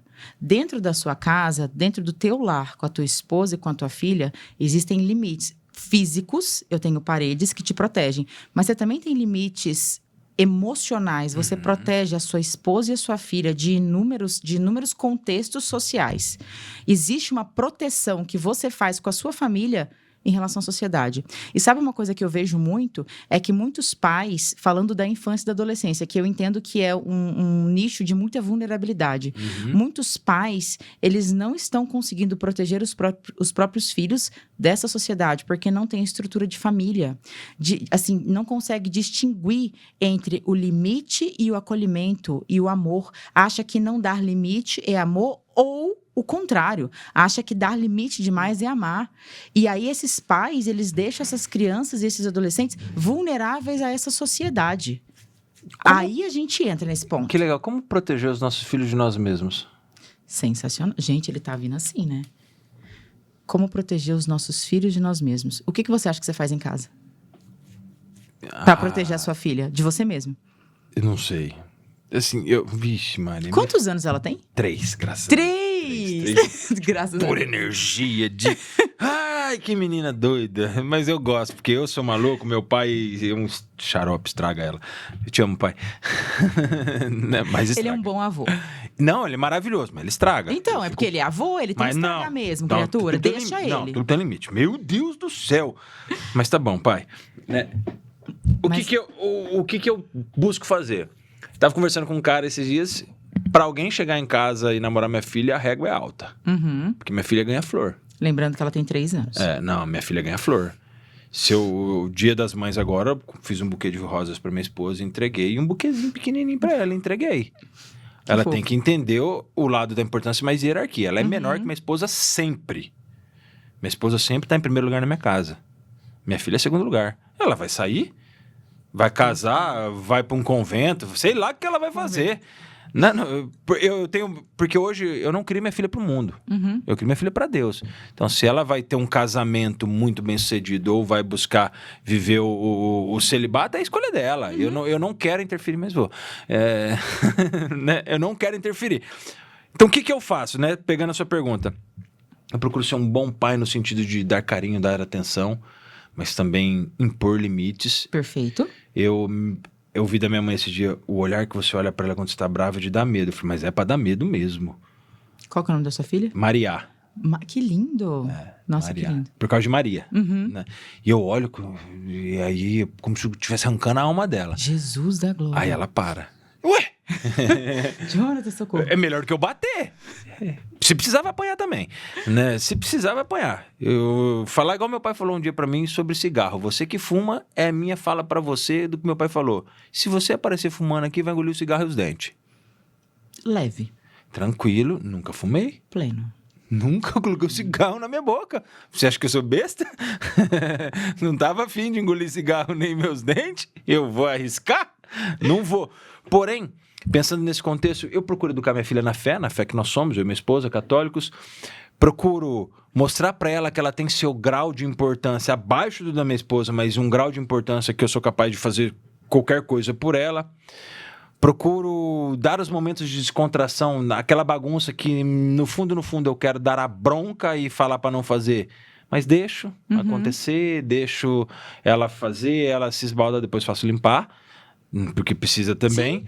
Então, eu acredito que eu sigo muito nesse caminho. E passo do ponto muitas vezes. E eu percebo que eu passo do ponto. Você percebe que você passa do ponto. É aí que tá a virada de chave. Você dá limite, você dá amor. Perfeito, um equilíbrio maravilhoso. Mas acima de tudo, você lembra que você é imperfeito. É aí que você protege a sua filha de você mesmo. Essa é a resposta. Você lembrar que você é imperfeito, que você vai errar. E você não ter vergonha de chegar pra ela e falar: desculpa, eu errei aqui. Desculpa, papai errou, filha. Mas dá uma dor. Porque você vai errar. E esse é o ponto, porque ela vai crescer sabendo que tem muito amor, que tem muita disciplina, porque a vida pede estrutura, a vida pede isso. Ela vai entender que tem afeto, que ela tem um solo muito sólido para caminhar, que ela sempre tem um lar para chamar de seu, mas que, assim como o pai dela, ela também é imperfeita. E aí, sabe aquelas máscaras que a gente coloca? Elas vão ficar mais fluidas. Porque ela vai entender que ela não precisa lutar para ser alguém que ela não é. Para entregar para a sociedade uma versão perfeita de si mesma. Ela tem que entregar a melhor versão que ela pode entregar. Nossa, que legal que você falou, porque eu e minha esposa, nós tentamos criá-la muito livre, mas muito rígida. Tá. Entendi o paradoxo, mas ok. Por quê? Na hora de comer, eu deixo ela comer. Ela arruma a colher com a mão e come. Eu não quero minha filha comendo de garfo e faca. Não faz sentido nenhum com 3 anos pegar um garfinho e não, tem que comer com a mão. Ontem minha esposa esqueceu de colocar a colherzinha dela pra ela comer. Se a mamãe não trouxer, eu como com a mão. Bum. Ela, falou, oxi, eu não te ensinei. Vai, continua. Na casa do avô dela, do meu sogro. Então, eu e minha esposa, nós tentamos criar nisso para tentar proteger ela da gente. Minha esposa é professora, então ela acaba sendo em algum momento um pouquinho mais rígida, né? Porque acho que ela lembra às vezes que é o aluno, mas não é o aluno, é a filha. Né? Mas eu não gosto de muita regra, porém adoro regra. Sim. Que eu sou louco? Ou eu tô certo? Ou tô num caminho mais ou menos construindo algo? Você é humano e você é pai. Entendeu? Você vai achar que você tá errando o tempo todo e vai torcer pra acertar o tempo todo. Entendeu? É ser humano e ser pai. E que bom que fica essa confusão toda na sua cabeça. Que bom. Porque maravilhoso. Sabe por quê? Porque o pai que tem certeza que tá acertando o tempo todo é o que mais erra. Verdade. Você tem que ter humildade pra entender que, tem coisa que eu não sei e eu vou aprender com ela. Você vai aprender durante a paternidade. E aquele que tem 1 ou 5 filhos é pai. Toda vez que tem um filho. É uma paternidade diferente para cada filho. Então, você sempre está se descobrindo o pai do seu filho. Sua esposa está sempre, todos os dias, se descobrindo a mãe da sua filha. Então, é uma construção. E ao mesmo tempo em que a sua filha está crescendo e se construindo, vocês estão se construindo como pais. E quando vocês dão, e aí parece paradoxo, mas não é, quando vocês dão limite, mostrando estrutura, porque a criança precisa de limite, ela precisa de entender que a vida, ela tem regras. Mas você dá acolhimento e aconchego e amor, você está mostrando para ela que o mundo é seguro. Sim. E que ela pode confiar que, à medida que ela vai crescendo, ela vai ter vocês para sempre dar sustentação e suporte, até o momento em que ela tiver força nas asas dela para voar. Perfeito. Então, se ela não tem vocês por trás, ela nunca vai saber que ela é capaz de voar. E eu falo isso a gente tem, assim, vários tipos de parentalidade. A gente tem excessivamente permissivos, a gente tem negligente, a gente tem pais autoritários e o jeito perfeito que é o autoritativo, que equilibra esse limite com o amor. O negligente, ele é tão ruim quanto o autoritário. É interessante isso. Porque quando você não está perto, não dá suporte, ela nem percebe que ela tem asa.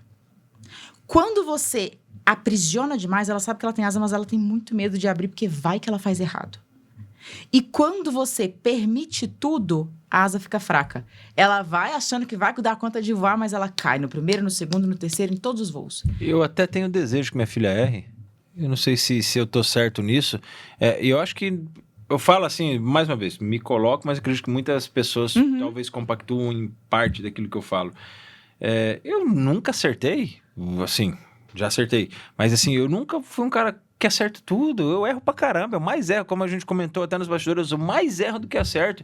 Então eu procuro mostrar pra ela que ela tem um pai, que eu não sou amigo. Eu sou pai, é hierárquico e ela deve satisfação a mim, ponto. Enquanto eu pagar as continhas dela, pagar a luz, a internet que ela usa. 3 anos, Maria. Eu não sou autoritário, tá? Não, brincadeiras à parte, mas vai ser. Se ficar com 18, estiver morando na minha casa e comendo da minha comida, eu mando. Mas não é nem sobre isso. É sobre ela saber que se ela tiver a casa dela, quando ela tiver a casa dela, quando ela tiver a família dela... E se ela precisar voltar, eu tô lá. E nem sobre voltar... Construindo a própria história dela, ela vai ter você como uma referência de força, de segurança, sabe? Ela sempre vai ter você como essa referência. Sabe qual que é o meu desejo como pai agora? Eu quero mudar de assunto, mas não consigo. Eu lá com, sei lá, eu já tô velho, mas eu com 70 anos, minha filha vai estar com uns... Ela tem 33, é óbvio, né? Não vou fazer cálculo direito. Ela ainda querer sentar no meu colo, sabe? Eu ainda dar um tapa na bunda dela, igual eu faço hoje. E às vezes ela com filho, eu vem cá, filha, e pau, dá um tapa na bunda dela. Porque, sei lá, eu acho que é mal do pai. Eu tenho um tesão em ser pai. Você quer ser relevante na vida dela. Eu preciso independente ser, né? do momento em que ela estiver. Eu quero que ela... É isso que você quer. Muito mais do que oportunidade de trabalho, muito mais... E eu falo isso querendo falar pros outros, sabe? Não é falando o que eu desejo. Eu queria que a gente pudesse ser assim, mas eu não mudo a sociedade. Eu tento mudar pelo menos um pouquinho ao meu redor. Que a gente possa entender que eu quero ser um pai que ela respeite, mas que muito mais do que eu possa proporcionar, estudo fora... Sei lá, eu quero que ela olhe e fale... O que meu pai respeitou e amou a minha mãe. O que meu pai me respeitou e me amou... É o que me dá condição, talvez, de ser algo muito maior do que eles foram. Hoje eu penso que eu tenho plantado uma tâmara e eu talvez nunca veja os frutos. Eu faço essa analogia muitas vezes. E é muito bonito e é muito real, sabe? Porque quando a gente oferta esse tipo de exemplo, que a gente educa por meio do exemplo, ela vai olhar para a tua relação com a mãe dela e ela vai conseguir repetir isso nas relações futuras dela. É respeito, é acolhimento, é carinho. Ela vai conseguir, ela vai buscar isso, porque não porque você fala que ela tem que fazer, mas porque você mostra. A gente educa com exemplo. E as crianças particularmente, elas captam no silêncio. É impressionante. E quando você... O avião, minha filha. Sim, e às vezes, inclusive, os pais não têm esse cuidado. Quando você falou de valor, quando você falou de caráter, ela vai aprender sobre isso te observando quando você menos estiver observando. Verdade, né? Quando você estiver ali naquele momento de vulnerabilidade, naquele dia cansado, que você chegou exausto, que você tá querendo só jogar suas pernas pro ar. E sua esposa vier com uma demanda, porque ela vai vir com uma demanda porque é real. Porque vocês são assim, mulheres. Gente, porque a vida é assim, dá licença. A cara do Jonathan, é verdade, né, Jonathan? Você chega, amor, o lixo, amor. E aí de você se não fizer. Eu sei. Entendeu? Eu tenho uma em casa, eu sei. É manter a relação saudável, entendeu? E nesse dia que você quiser, sabe, xingar, que você quiser falar, eu tô cansado, você vai lembrar, ela também tá cansada, ela teve as demandas dela do dia a dia. Vocês vão agir como casal, vocês vão se escutar, vocês vão se respeitar, eventualmente vocês vão discutir dentro do quarto para que Maria saiba que aquilo ali é suporte, é amizade, é acolhimento, é presença, é segurança. Vocês vão ter esse nível de maturidade, porque vocês vão lembrar que ela tá olhando tudo para ir formando de pouquinho em pouquinho o caráter, a personalidade. Essa pessoa que você tá vendo lá na frente, com seus 33 anos, tendo admiração, continuando a ter a admiração que ela tem pelo pai dela hoje... Essa pessoa, ela já existe dentro dela. Ai, meu coração. 33 Gente, a gente vai ter que parar, porque ele não tolera perspectiva. Imagina a Maria assistindo isso daqui 30 anos. Você acredita? Ai, meu Deus do céu. Pra fazer duas... Eu quero mudar o assunto fazendo 2 perguntas.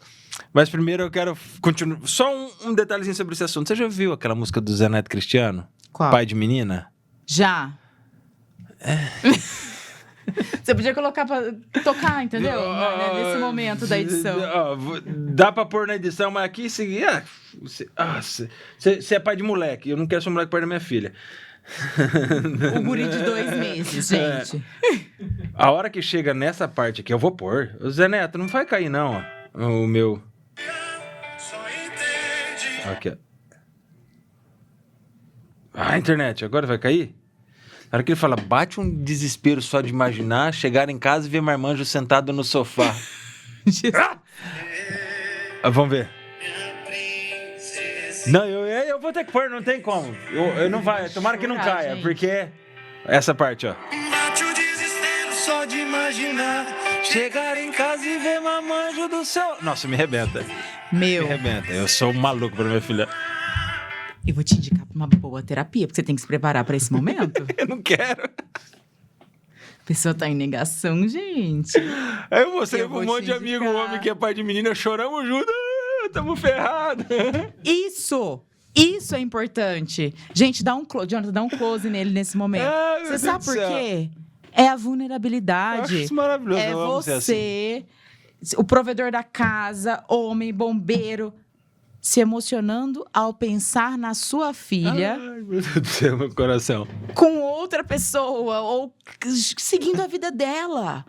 Essa vulnerabilidade é o que vai te manter são. Por mais que te deixe louco por dentro.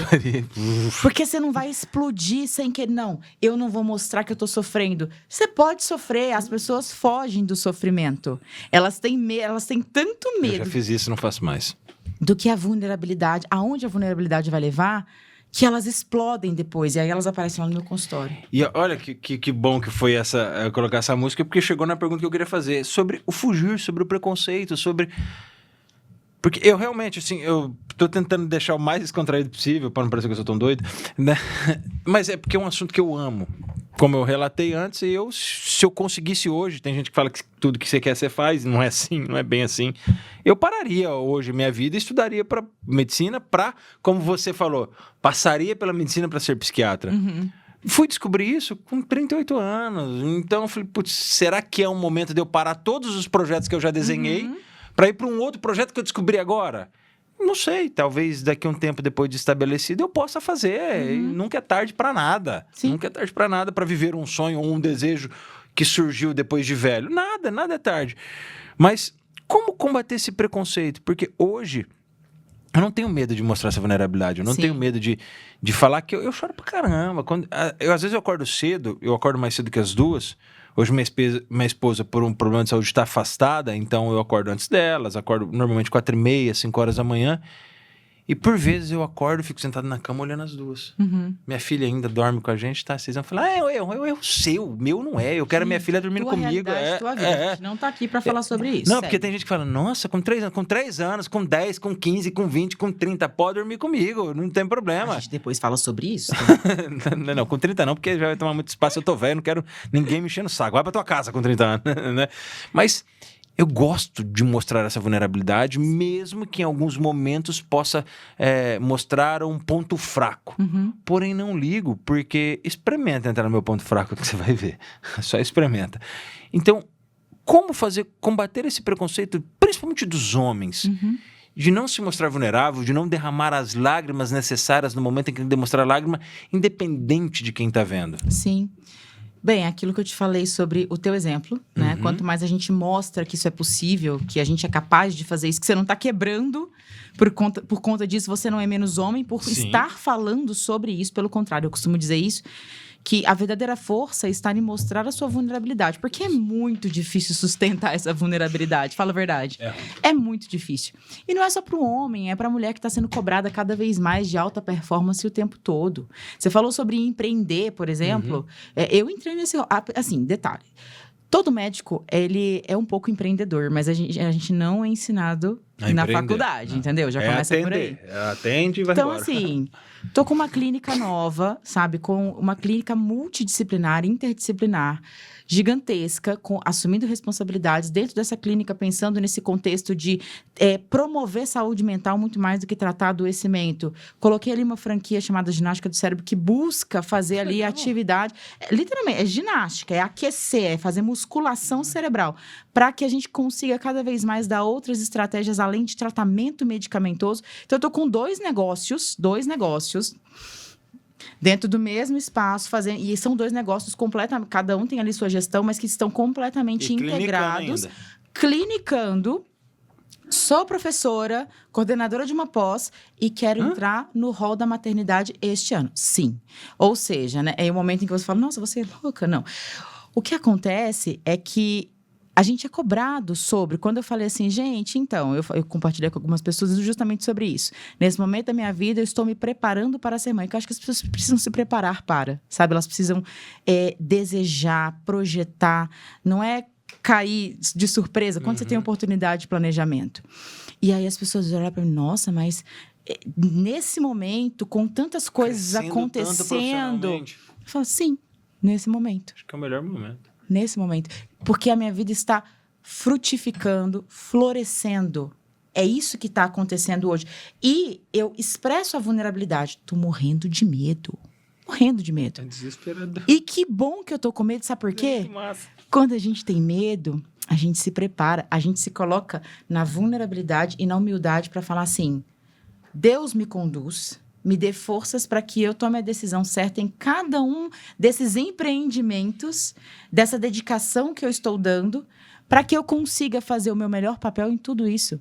Então, é sobre vulnerabilidade, é sobre receber críticas, mas é sobre abraçar com muito amor e fazer. Porque eu já te expliquei que a psiquiatria é puro amor para mim, e a clínica Agliari, como ela é fruto disso, ela cresceu, ela nasceu para representar esse amor, ela também já é pura expressão de genuinidade, de humanidade, todo mundo que está lá. A ginástica do cérebro veio para somar, e a maternidade, para mim, é a cereja do bolo. Eu posso fazer uma pergunta indiscreta? Diga.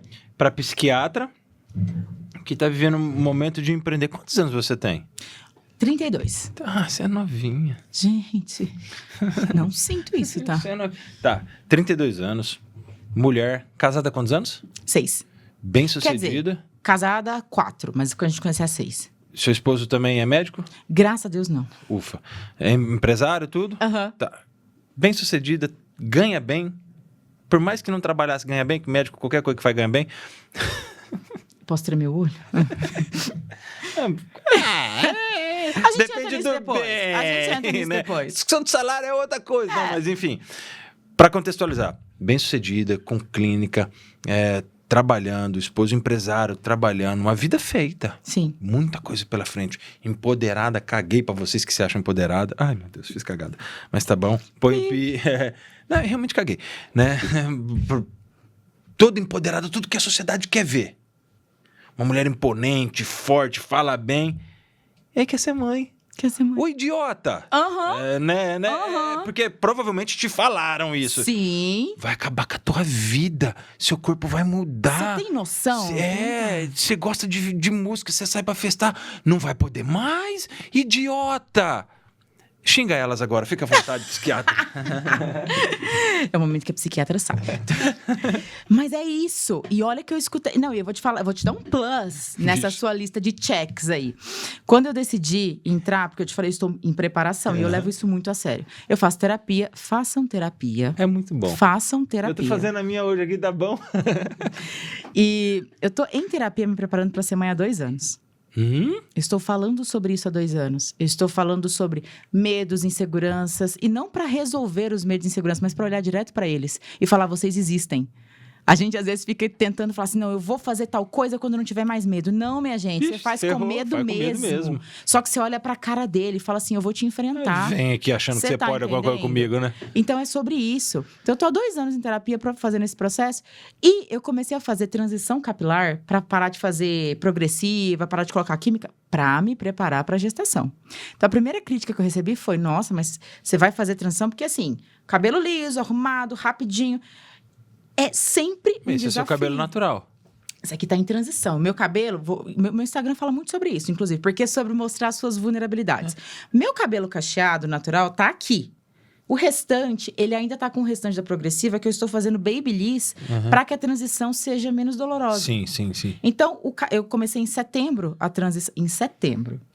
Eu vou começar o processo gestacional a partir de julho desse ano. Em setembro, eu parei de fazer progressiva para entrar no processo de gestar. Eu já estou gestando antes de estar grávida.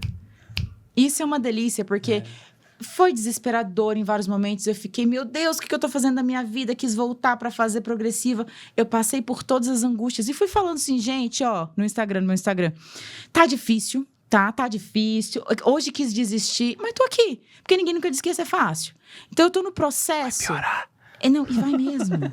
Aí o povo tá me dizendo assim, você sabe que você não vai dormir? E eu que já acordo, você falou de acordar cedo, eu já acordo 4 da manhã pra fazer minhas coisas, pra dar conta de empreender. Pra dar tempo, eu sei. E aí eu falei, gente... E aí, volta pras cobranças. Você tem certeza que você quer ser mãe? Eu falo, absoluta. Você tem certeza que você tá preparada? Nenhuma. Você tem certeza que você vai mergulhar nisso? Sim, porque não é sobre estar pronto. É sobre saber que eu te falei sobre a Maria, que você vai errar pra caramba, que você é super imperfeito e não queira ser perfeito, porque você erra mais quando você quer ser perfeito, mas que você vai entregar tanto amor, você vai entregar tanto sacrifício com o coração muito aberto, que vai frutificar. E agora eu vou dar um papel de psiquiatra aqui.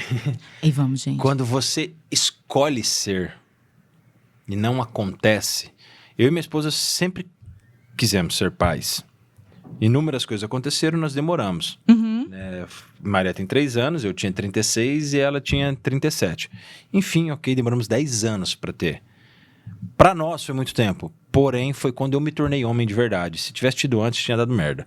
Né? Então, foi muito importante pra gente entender que o tempo de Deus na nossa vida ali foi excelente.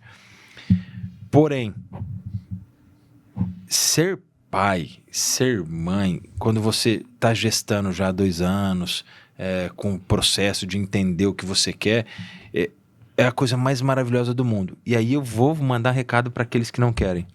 Bando de egoísta imbecil. Dito com amor. Não é com amor, não. Bando de egoísta imbecil. Se você passa por um problema e não consegue ter, ok, nós entendemos. Vai cuidar ou... segue a vida tranquilo, você não é um egoísta imbecil. Mas você que, por escolha, aí se você gosta da minha opinião ou não me importa, escolheu não ser pai e não ser mãe, entenda que seu casamento não... Porque qual é a melhor coisa do matrimônio? É poder estar vivendo o que você está vivendo. Gente, eu tô ferrada. Aquele trem crescendo, comendo tudo que eu como, aquele trem bagunçando, vai parecer um pé aqui, chutando. Se for cesárea, você vai ficar 3 dias no hospital, vai no terceiro dia pra casa de fralda e chega com aquele ser. E agora? Eu tenho que cuidar? Porque foi desesperador na hora que eu cheguei na minha casa. Falei, ixi, não tem as enfermeiras. E agora? Eu que vou ter que tocar nesse corpinho. Esse bichinho aí, como que faz? E aí você senta e com 3 dias ela nem te enxerga, você põe ela deitada, ela vira... e olha na tua direção, você fala, não enxerga, mas ela sente o meu cheiro. Ela me sente. Porque pra vocês, é lindo ver isso. Mulheres, vocês são foda pra caralho. Porque é lindo ver como que é a conexão da criança com a mãe. Porque ela tá ali a vida toda, e como ela percebe o bater do coração dela. Tem que viver pra explicar. Mas nós, bananão, que não tem medo de pegar e quebrar, quando a gente se entende pai, fala, que isso, gente? Por que eu não tenho 15? É transformador. É fora da curva. Por isso que eu falo com tanto raiva, amor, dessas pessoas que são egoístas, né? Egoístas, imbecis. Porque casar para não gerar família, já com o intuito de não gerar família, é a mesma coisa que não casar. Eu acho que, assim, são várias complexidades nesse rol, assim, tem várias motivações, né, como você bem falou. Você que se vira aí agora. Né? E, assim, a gente entende as complexidades disso, mas o ponto é, para quem isso faz sentido, é sobre entender as próprias vulnerabilidades. E aí eu trago aquilo que você me perguntou, né? Como é encarar isso? Para quem decide, para para você que faz sentido entrar nesse rol da paternidade, da maternidade, não tem caminho certo e não tem caminho errado. Tem o caminho de cada um. Tem um caminho de cada um. E é importante a gente falar sobre isso, porque sempre vai ter alguém para criticar. Sempre. Sempre. E não é que, no meu caso, não criticaram quando eu entrei nessa rota do empreendedorismo. Quando eu entrei... Sempre teve alguém, em algum momento, para criticar. Você vai... Porque o médico se forma e ele tem uma rota muito segura para seguir. Mas você vai sair da sua sala, do seu consultório, para montar uma clínica interdisciplinar, com outras pessoas. Que aí você vai ter outros custos, além só de clinicar e ganhar o dinheiro? Tinha quem criticasse. Depois, a partir disso, você vai colocar uma franquia dentro dessa clínica, porque faz sentido com aquilo que você prega, de não ter que depender tanto do remédio, de fazer outros tipos de estímulos. Não, mas aí deu certo? Não, mas você vai entrar no meio de... Tá dando tudo certo, você vai entrar na maternidade? Então, sempre vai ter... Que é completamente incerto. Você entendeu? Então, assim, sempre vai ter quem critique. Você vai fazer transição capilar, você que tá nas mídias o tempo todo. Eu tenho um Instagram, eu posto coisa o tempo todo, meu cabelo tem que minimamente estar... Eu sou médica, as pessoas não chegam lá para ver meu cabelo gigantesco sem estar arrumado. E eu tô aprendendo a lidar com ele cacheado ainda. Vulnerabilidade. E é essa vulnerabilidade que me conecta com os meus pacientes. Particularmente, cabelo cacheado é mais bonito. É porque o meu eu tô pra e o da Maria é tá? todo enroladinho. Gente, é novo, é tudo novo, assim como a maternidade é nova, entende? E assim, eu costumo incomodar um pouco nesse sentido, porque quando eu comecei a praticar a saúde mental, eu sempre tive para mim que eu queria mostrar essas outras rotas que não era só medicação. Então eu falo muito sobre arte, sobre música na minha rede social, conectando com saúde mental. E as pessoas criticaram. E como que é isso? Porque vamos lá. Usualmente é o remédio, os tratamentos convencionais que nós conhecemos, porém tudo parte de um remédio. Você, enquanto médica, não sou psiquiatra, sabe que às vezes é preciso medicar para que você comece o seu trabalho a fazer sentido. Porém, seja medica com praticamente prazo de término. Tem médico que medica e quer que você fique eterno com aquele... Eu falo isso porque nós trocamos o cardiologista da minha esposa com o cardiologista. Um cardiologista que medicava. Não, tá errado. Sentamos na mesa do Dr. William Nazima. Muito obrigado por ser desse jeito. Quando a gente sentou na mesa dele, ele vai parar com o remédio. E o colesterol da minha esposa lá em cima. Ele falou, não, vou falar igual ele. Tem outras formas da gente cuidar. Bem baixinho, calmo. Então, doutor, ensina, porque nós não sabemos. E aí tirou os remédios dela. E até hoje, são mais de 7 anos sem remédio. Controlando com dieta e tal. Isso é uma dificuldade, mas controlando. Então, como que é para você jogar contra a grande maioria dos seus colegas?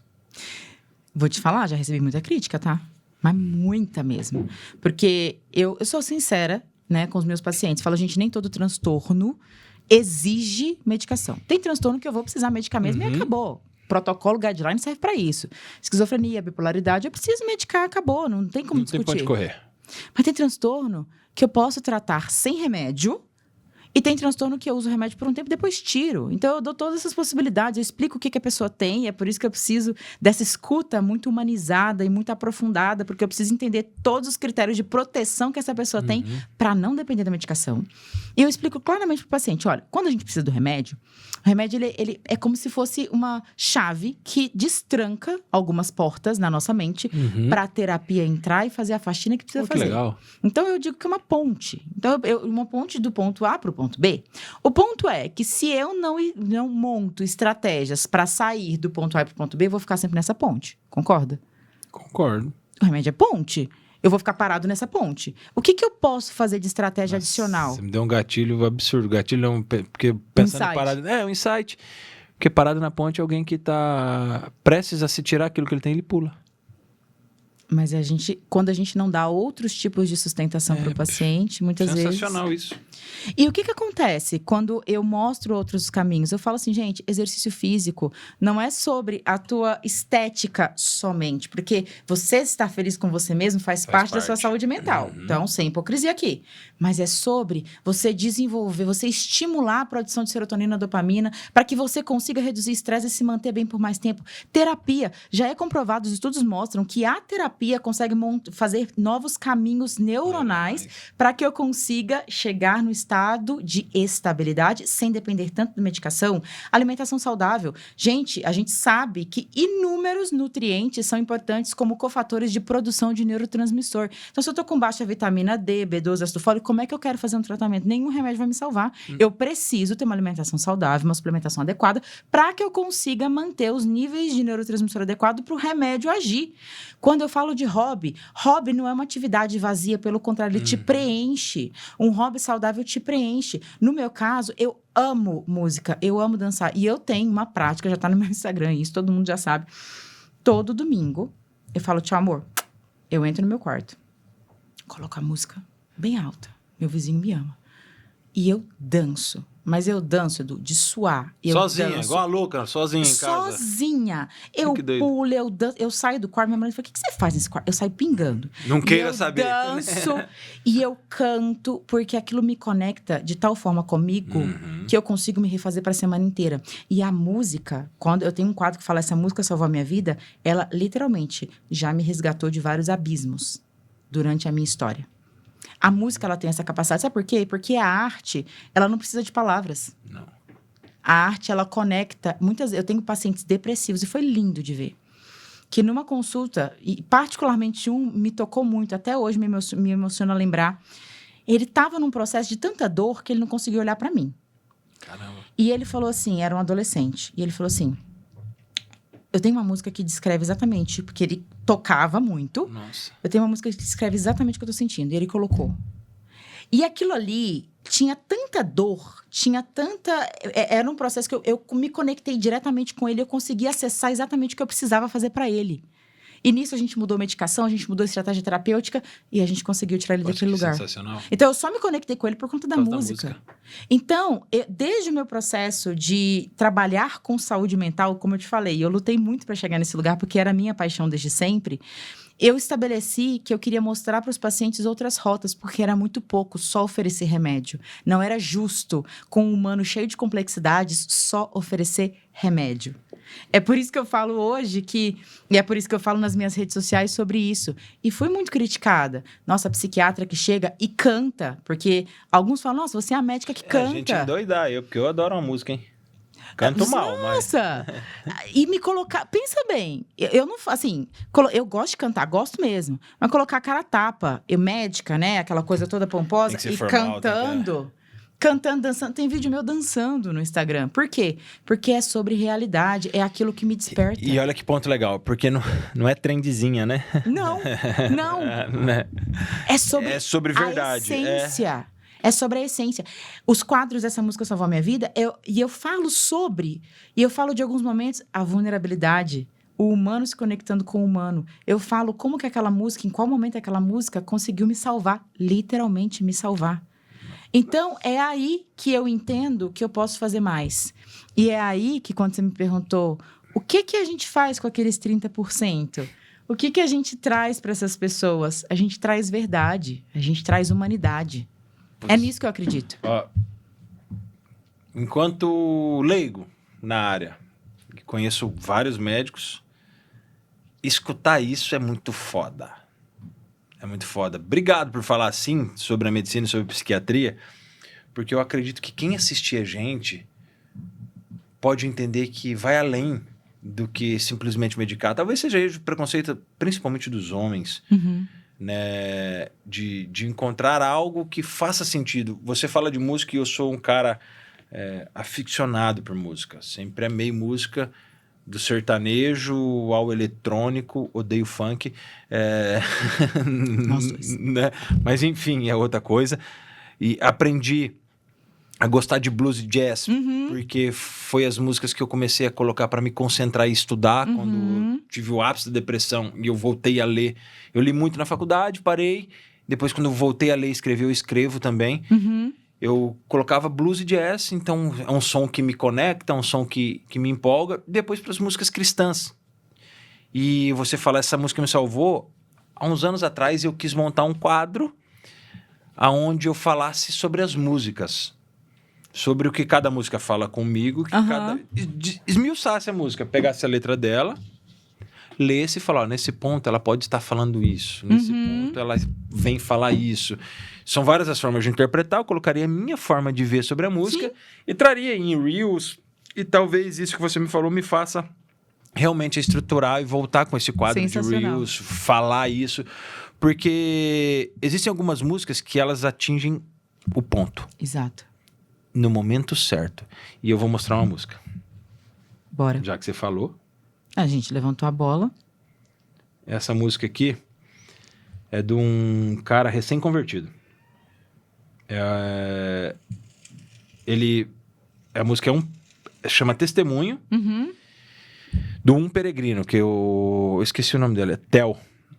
Ele era cantor sertanejo, compositor de Luan Santana. Não, compositor dos caras, foto de Luan Santana.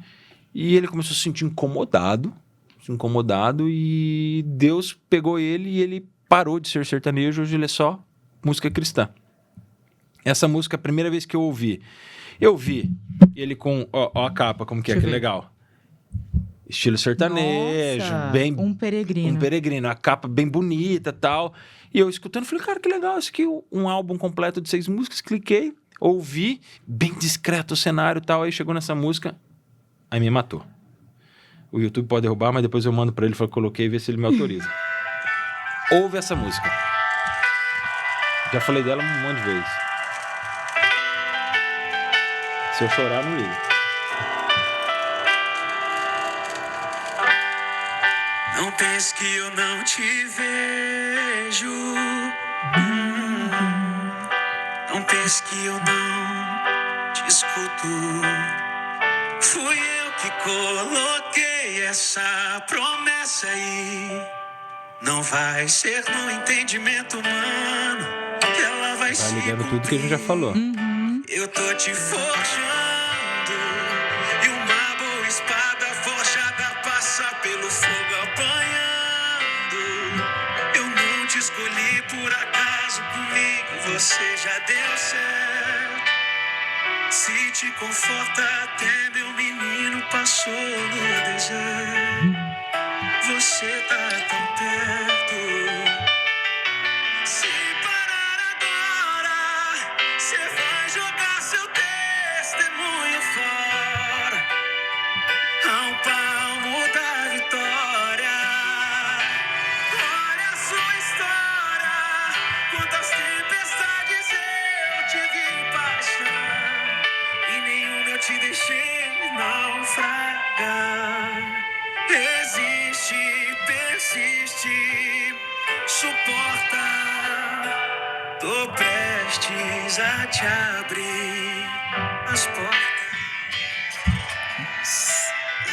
Quando eu ouvi essa música a primeira vez, ela me arrebenta. Eu queria largar tudo de novo.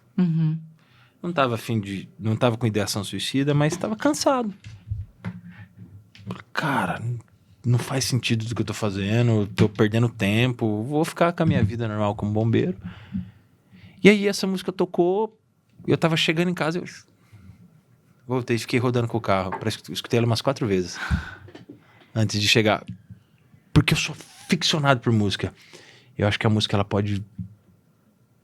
ela tem um poder de transformar, de conduzir a gente para um lugar transcendente, que quando você falou que usa a música, eu acho que faz total sentido para aqueles que amam música, para aqueles que querem uma alternativa dentro de tudo que nos oferecem, Sim. dentro de tudo que nos entregam.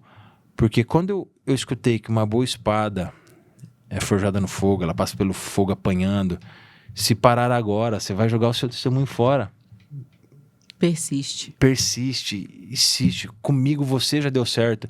E aí isso uniu aquilo que eu sempre desejei enquanto homem, enquanto pai, enquanto marido, enquanto desejo meu próprio, mas enquanto a minha fé.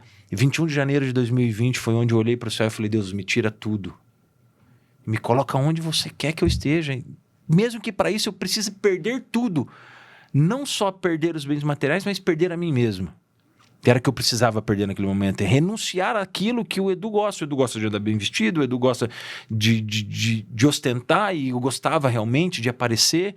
E aí ele foi fazendo essa limpa, assim como você. Eu entrava quantas vezes no quarto, minha esposa trabalhando, eu sozinho em casa, e eu via as músicas e falava, Deus, o que você quer de mim? Só faz, porque eu sou um ser errante, para não falar outra coisa. Só faz, só me conduz. Aí, essa música, hoje, é uma das músicas que mais me embrulha o estômago no sentido bom. Se é que existe isso. Tipo, continua, cara. Sim. Vai. E aí, quando você fala e traz que usa, o menino te mostra a música, e você fala, achei. Uhum. É aqui que eu vou. Então, talvez a pessoa chega pra você e não quer conversar, fala, doutor, escuta essa música, eu não quero falar nada. Porque às vezes a gente não quer. Na maioria das vezes a gente não quer. Eu mesmo, topando a vulnerabilidade, você acha que é fácil pra mim aparecer na internet e falar que eu erro? Você acha que dessas declarações que eu dou, a gente brinca que é ódio? Não, cara, é com muito amor. Porque eu não quero que as pessoas sofram o que eu já sofri ou o que eu sofro. Porque eu ainda sofro. Sim. Porém, ter a coragem de falar é para que os outros homens, principalmente para os homens, para a mulher às vezes é mais fácil. Por que para os homens? Porque nós somos o maior índice de suicídio. São dos homens, porque nós aguentamos e chega um momento que a gente não aguenta mais. Então, uma música, a música que o menino me mostrou, as músicas que você entra e dança, igual uma louca, vamos dizer assim, dentro do quarto. Cara, entre, se mostre vulnerável, fale, abrace alguém, chore junto, como eu falei do Zé Neto Cristiano, que eu abracei meus amigos, nossas filhas. Então, sobre isso.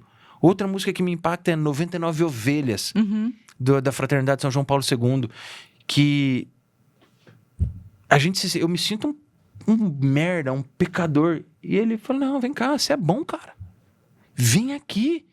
Então fala sobre 99 no aprisco e uma tá perdida. E pra que ir atrás de mim? Tá bom com 99, os 70%. 70%. E Deus nos ensina que os 70% estão ok. É os 30%, é o 1%. Então, quando você me falou de música já... E eu quis mostrar essa música, não sei se o YouTube vai derrubar por causa de direitos autorais. Porém, se derrubar, a gente vai pedindo autorização, eu tenho um contato pessoal dele, porque quando ele me mandou, eu ouvi essa música, eu cacei ele na internet, comecei a atormentar ele. Conexão real. Isso, é sobre conexão real. Que faz total sentido. E depois eu vou te mandar o álbum, todas as músicas dele faz sentido. Porque ele conta isso. dele. É sobre sentir que a dor do outro fala sobre a sua e você consegue promover a cura nisso. É isso que eu acho que a música traz. Inclusive, eu acho que esse detalhe a gente nunca gravou, a gente nunca colocou no ar. No final, porque isso é sagrado, todo domingo eu faço isso. E ao final de dançar, quando eu tô exausta, porque é legal chegar no fundo do poço. Quando eu estou na exaustão, eu sento no chão do quarto e eu coloco as minhas músicas de conexão. Particularmente algumas, é sobre isso, é sobre sempre tocar. Algumas falam muito, muito, muito. Tem uma em particular que chama I Can Only Imagine, que é do Mercy Me. Ele tinha uma história parecida com ele. E ele se converteu e ele começou somente a compor e a cantar músicas que louvam a Deus e que falam sobre isso. E eu sento no chão do quarto. E eu canto lavando a alma. Porque a gente precisa. Principalmente a gente que trabalha, a gente tá falando sobre isso no início. A gente que trabalha com saúde, a gente fala muito... muita coisa. É sobre muito sofrimento. E a gente precisa estar minimamente bem para ser usado por Deus para entregar. Porque eu falo isso abertamente. O médico, é obrigação se capacitar cientificamente para ser um instrumento afinado de Deus. Ele nos usa. Ele usa. E é sobre isso. Usa-me, Senhor, e me conhece. Quebranta o meu coração. Usa-me. Essa, velho. Como um farol que o Rick Valen cantando é lindo.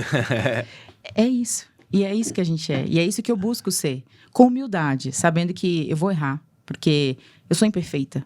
Eu sou um instrumento imperfeito. Mas quando ele me usa, eu tendo a acertar mais. Então é sobre entrega. Real. Caramba. Olha lá, 1h47.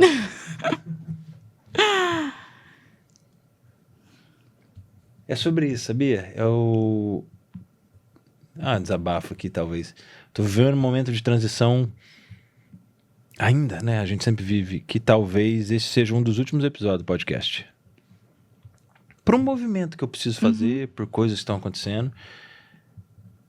Não com o sentimento de que ele vai parar eterno, porque não é esse sentimento, não é esse o meu desejo. Mas talvez um dos últimos episódios do podcast em 2026, que provavelmente será esse, tenho mais 2 ou 3 agendas, foi, acredito, do jeito que eu queria que fosse. Porque falar sobre psiquiatria, que é algo que eu amo, sobre saúde mental, a gente montou meio que um roteirinho, mas acabou não falando nada ou tudo.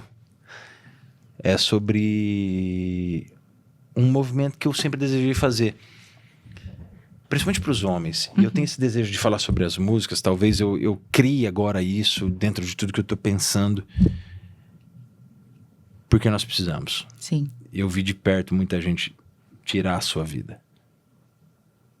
Eu atendi muitos, vi muitos familiares olhando o corpo no chão. De prédios de 20 andares.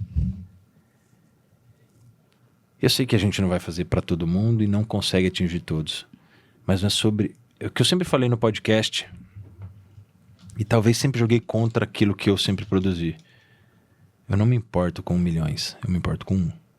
Porque naquilo que a gente faz é 100%. Uma vida é tudo. É sobre isso. Porque se eu fosse me importar com milhões, eu entraria nas trends. Faria o que todo mundo faz. E graças a Deus, dia 21 de janeiro de 2020, Deus me resgatou de novo. E eu não vendo meus valores. Eu não vendo meus princípios. Por nada nesse mundo. Volto a falar para que todo mundo escuta. Uma casinha de sapê com a minha esposa e minha filha, eu seria o cara mais feliz do mundo. É sobre isso. Dá um recado pro pessoal se você quiser. Fica à vontade. Olha, eu acho que assim, quando você fala que esse pode ser um dos últimos desse ano, desse ciclo, porque a vida é feita de ciclos. Sim. A gente fecha alguns para abrir outros, para se renovar. E eu entendo muito a vida como uma espiral. Então, a gente volta num mesmo lugar, só que num processo de maturidade diferente. Sim. Então, você pode retomar esse trabalho de um jeito diferente, olhando de forma diferente, do mesmo jeito que hoje você enxerga você lá atrás de um jeito diferente. Você muitas vezes é colocado diante os desafios muito parecidos, mas você tem outro nível de maturidade de enfrentamento. Então, a vida, ela é uma espiral. Ela traz desafios parecidos até para testar, para ver se a gente aprendeu. E Deus faz muito isso com a gente. Então, sabendo que esse ciclo pode estar se fechando para outros novos e repletos de energia e dedicação e de entrega, porque é marca em tudo que você faz, pessoalmente, profissionalmente, como você compartilhou aqui. Eu me sinto muito honrada, porque ter esse espaço para a gente falar sobre saúde mental com essa leveza, dessa forma, é muito nobre. Que a gente... Ter esse momento para a gente conseguir conectar, do jeito que eu sempre busquei, sempre lutei por... Música, a percepção da multidisciplinaridade, a ciência, a consciência de que o humano precisa do humano e que a gente precisa sair desse lugar de ego, se colocar nesse lugar de vulnerabilidade para tocar efetivamente, para se conectar com o humano, isso é muito, muito precioso. Então, eu te agradeço por ter aberto esse espaço, por toda a jornada que você teve até aqui, para que a gente chegasse até aqui. E desejo realmente que as pessoas consigam se conectar com os humanos que aqui estiveram, com suas vulnerabilidades, com as suas imperfeições, porque a gente abriu muito essas imperfeições. Bastante. Nenhum dos dois aqui é perfeito, mas os dois querem muito entregar algo real, algo que possa transformar, algo que possa tocar, nem que seja uma vida, porque um é 100%. Então, eu te agradeço profundamente por me receber aqui e que Deus te conduza e te abençoe nesses próximos ciclos. Amém. E nessas próximas jornadas. Porque que você continue sendo usado por Ele. Amém. Obrigado. Ana. Obrigada, viu? Gente, eu amo vocês. Fui!